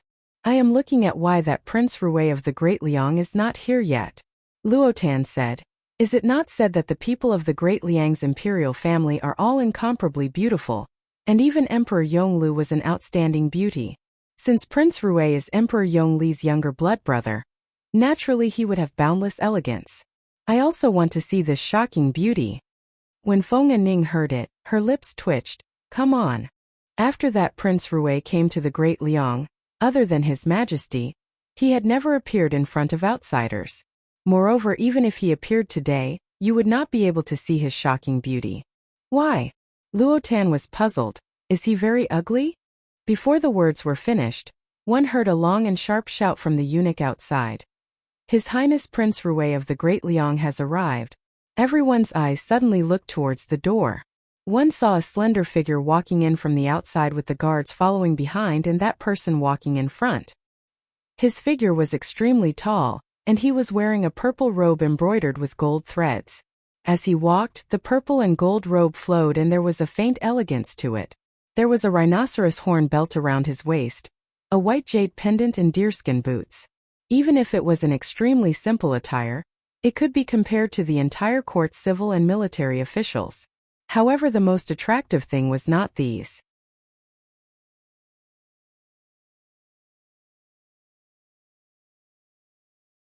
Chapter 456. His face was half covered with a silver mask. The mask started from the forehead and stopped at the tip of the nose, but because it fitted the facial features, it showed a very smooth line. One could see the high bridge of the nose, and the shape of the pair of eyes was like something in a painting.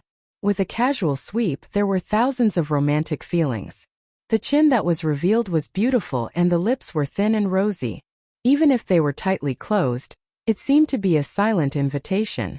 Everyone was silent.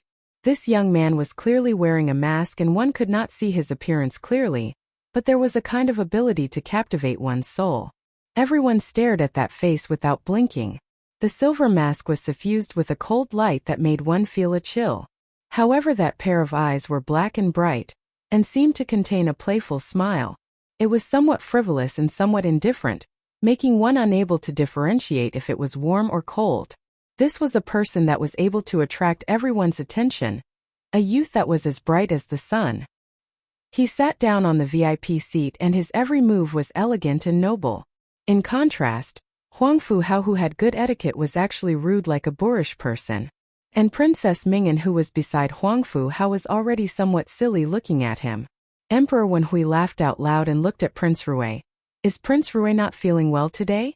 Why did you come to the tribute banquet and make Zhan and the other ministers surprised? Prince Rui nodded his head at Emperor Wenhui and his attitude was somewhat casual and lazy. Suddenly had the mood and came. His voice was very pleasant to listen to, and had a bit of magnetism that all the seated daughters slightly blushed upon hearing it. But these words were extremely rude and presumptuous. Ming Qi's tribute banquet was a big event, but in Prince Rui's mouth, it was like an ordinary family's banquet that one could come and go as one wished. It was really somewhat condescending. The Ming Qi's officials dared to be angry but did not dare to speak. Emperor Wenhui did not dare to say anything, so what else could they do? This Prince Rui of the Great Liang had the same style of doing things as Emperor Yonglu. It was extremely presumptuous, but there was a kind of oppressive pressure. Emperor Wenhui really did not pursue the matter and let the officials continue to eat and drink, obviously intending to let the matter pass. Luotan was eating the pastries on the banquet as she whispered to Shan Miao, "This His Highness Prince Rui is really daring to speak to His Majesty like this. Is he not afraid that His Majesty would punish him? What crime?" When Feng and Ning heard it, her lips twitched. One is Prince Rui of the Great Liang dynasty. The Great Liang's people can only be Ming Qi's guests, and whatever the guests do is right. Even though Feng and Ning's voice was very low, she spoke vaguely and did not dare to speak too clearly since they were in the palace. If it was heard by someone with ill intentions, who knew what the consequences would be? I have never heard of this Prince Rui before. Luotan rested her chin on her hand and said, "He looks like a handsome man. I really want to see what he looks like under the mask." What Luotan liked the most were handsome males, and when she saw this Prince Rui, her eyes were almost glued onto him. Perhaps it is an ugly monster under the mask. Feng and Ning poured cold water on her. Otherwise, why would one wear a mask? I bet he's a rare handsome man in the world. Luotan pushed Shen Miao. Otherwise, Biao youngest sister say, "What kind of person do you think Prince Rui is?" Shen Miao did not even raise her head. "Do not know?" "Say it." Luotan was unrelenting. "Make a guess. This is Highness Prince Rui who is wearing a mask, or the little Marquis of the Ding capital? Who is more beautiful?" Shen Miao did not expect that Luotan would describe Xie Jingxing as the most beautiful in the Ding capital. She was originally drinking tea, but the mouthful of tea was choked in her throat and she coughed twice, scaring Luotan and Feng and Ning so much that they quickly covered her mouth to avoid being rude. However, her actions were too big and those who were closer looked over. Shen Miao wiped the corner of her mouth and saw a pair of eyes in a blink of an eye. The man with the mask on the VIP seat tilted his head slightly. One did not know if it was real or an illusion, but his eyes stopped on her for a moment before moving away. His eyes were very playful.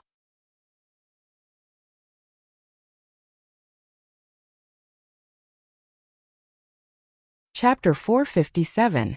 The tribute banquet was naturally filled with wine and everyone exchanged toasts with one another. And suddenly there was an appearance of prosperity and peace. It was just that at the VIP banquet, Emperor Wenhui and the Crown Prince of the Qin, Huang Fuhao, had some fear in their conversation, and when it fell into the eyes of the observant people, naturally they were well aware of it. In the Qin country, Great Liang and Ming Qi. Ming Qi was the weakest, the Qin country was second, and the Great Liang was the strongest. And that Emperor Yongli's valiant style made the Qin country and Ming Qi fearful. Thus they were very respectful towards this Prince Rui from the Great Liang. As for Huang Fuhao, when he was talking to Prince Rui, there were many probing sounds in his words.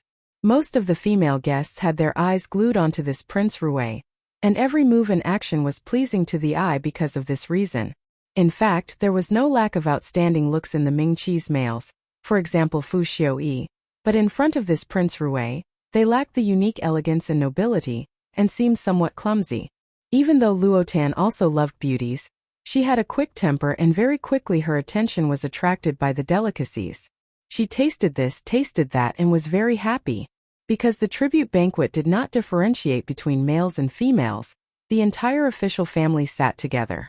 Luo Ling also sat close to Shen Miao, and when he saw that Shen Miao was not eating, he placed a piece of snowflake cake in front of Shen Miao's hands and said warmly, "Biao younger sister should also eat something else one would not have the strength to return." Shen Qiu originally wanted to give Shen Miao a piece, but Luo Ling had already beaten him to it, and did not know where to place the snowflake cake in his chopsticks. His bowl was already full, moreover why would a grown man eat snowflake cake? After thinking about it, he placed it in front of Feng and Ning, who was the closest to Shen Miao.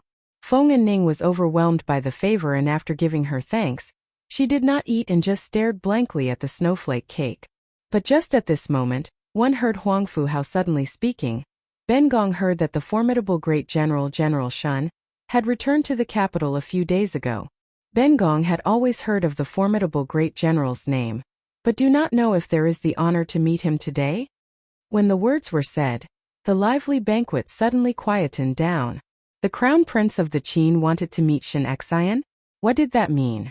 Shen Xian and the crown prince of the Qin were not related at all, but now one of them was the great general that Emperor Wen Hui had just recalled back to the Ding capital, and the other was the crown prince of the Qin country.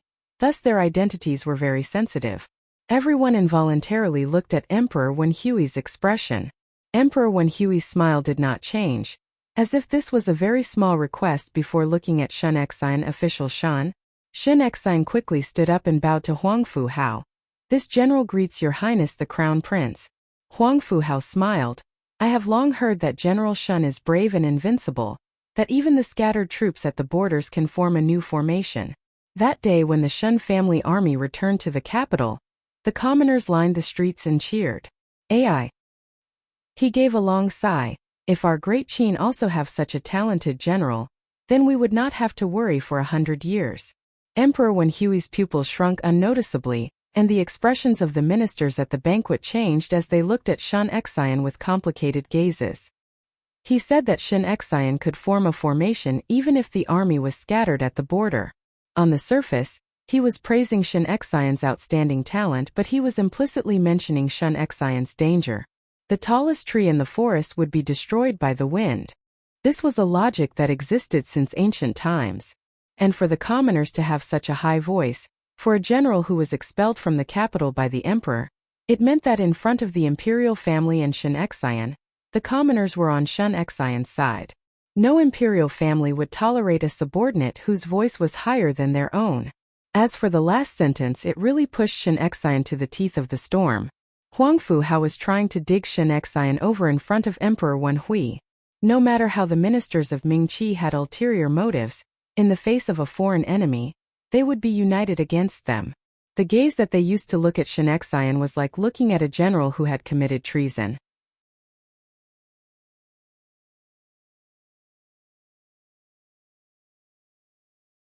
Chapter 458. Shen Miao's eyes slightly sunk as she stared coldly at Huang Fu Hao. Huang Fu Hao was a person who liked to see others in a difficult position, as if the imperial family of the Qin country had the word vicious in their blood. Shen Xian and the Qin country did not have any antagonism, but Huang Fu Hao still refused to let them go. Perhaps this was a destined enmity. Before Emperor Wen Hui could speak, he heard a chuckle. Everyone looked towards the direction of the voice and saw Prince Rui, who was sitting at the VIP seats, put down the wine cup in his hands and looked at Huang Fu Hao. His voice was low and pleasant to listen to, with a kind of lazy drunkenness, almost with a bit of bewitching color, but his words were impolite. He said, "Since Brother Huang Fu loves General Shen so much, one can request from His Majesty." His Majesty is generous and would not disagree. It was obviously pushing the boat with the current, but when it fell into everyone's ears it had 1,000 different meanings. How would Huang Fu Hao really want Shen Xian? He was only pushing Shen Xian to the teeth of the wind and waves to see Shen Xian struggling. If Emperor Wen Hui really gave Shen Xian to him, The Qin country would have no choice but to provide for Shen Xian due to their face. But who knew if Shen Xian was emperor when Hui's spy? The Qin country and Ming Qi were still in a mutual probing relationship, so who would place an untrustworthy person under one's eyelids to find trouble for oneself all day long? Emperor Wen Hui also thought of this point, and the strange expression gradually dissipated, and returned to his previous appearance. He smiled. Talents are cherished by the world. If the crown prince insists on wanting General Shen, then Zhan can only respectfully comply. This time Huang Fu Hao was placed in an awkward situation. Just now he had provoked so much, and now he had fallen into a disadvantageous situation. It was impossible to get this person back, but if one were to let it go like this, it would be like losing face. And all this was because of a sentence from Prince Rui. Huang Fu Hao looked fiercely at that masked man, as if he wanted to carve that person into his eyes. Princess Mingyan and Huang Fu Hao were together, and seeing that Huang Fu Hao was in a difficult situation, naturally she wanted to help him out. It was just that firstly Prince Rui had unlimited elegance, and she was not willing to become enemies with him, and secondly she could not afford to offend the great Liang people. She vented all her anger on the Shen family. Looking at Shen Xian, she suddenly laughed. Her voice was thin and sweet, but because of her current attitude, it seemed a bit sharp. She said, "How would General Shen dare to take back such a great general? With such bravery, Bengong and Crown Prince older brother would have a headache. Why don't we take back the young miss of the Shen family? I heard that the young miss of the Shen family is the apple of General Shen's eye and is a beauty. I wonder if our great Qin will have this fortune?" Luo Tan and Feng and Ning suddenly grabbed Shen Miao's hands and became vigilant. Luo Ling and Shen Qing's expression slightly changed. Shen Qiu's and Luo Shuiyan's expression sank, and Shen Xian suddenly looked at Princess Ming'an. As for Shen Miao, she lowered her head and looked at the teacup in front of her, as if she did not hear Princess Ming'an's words. She watched as the tea leaves in the teacup swirled around and slowly sank to the bottom of the tea. A general of a country couldn't be easily taken away, but it was easy to take away a minister's daughter. If one wanted to have a good relationship with the Qin country, marrying over a princess or a minister's daughter was a common thing in the past. It was just that no one was willing to marry to a foreign country, not to mention that after marrying over, there would be no father or older brother to help, and even if one were to suffer grievances, one could only swallow it. Shen Xian smiled. "My daughter is mischievous and cannot afford the princess love." There was no trace of politeness in his words. Emperor Wen Hui's eyes were deep, but he did not intend to speak out to help. Shen Xian had such a straightforward temperament, and once it was related to Shen Miao, his attitude would be incomparably tough.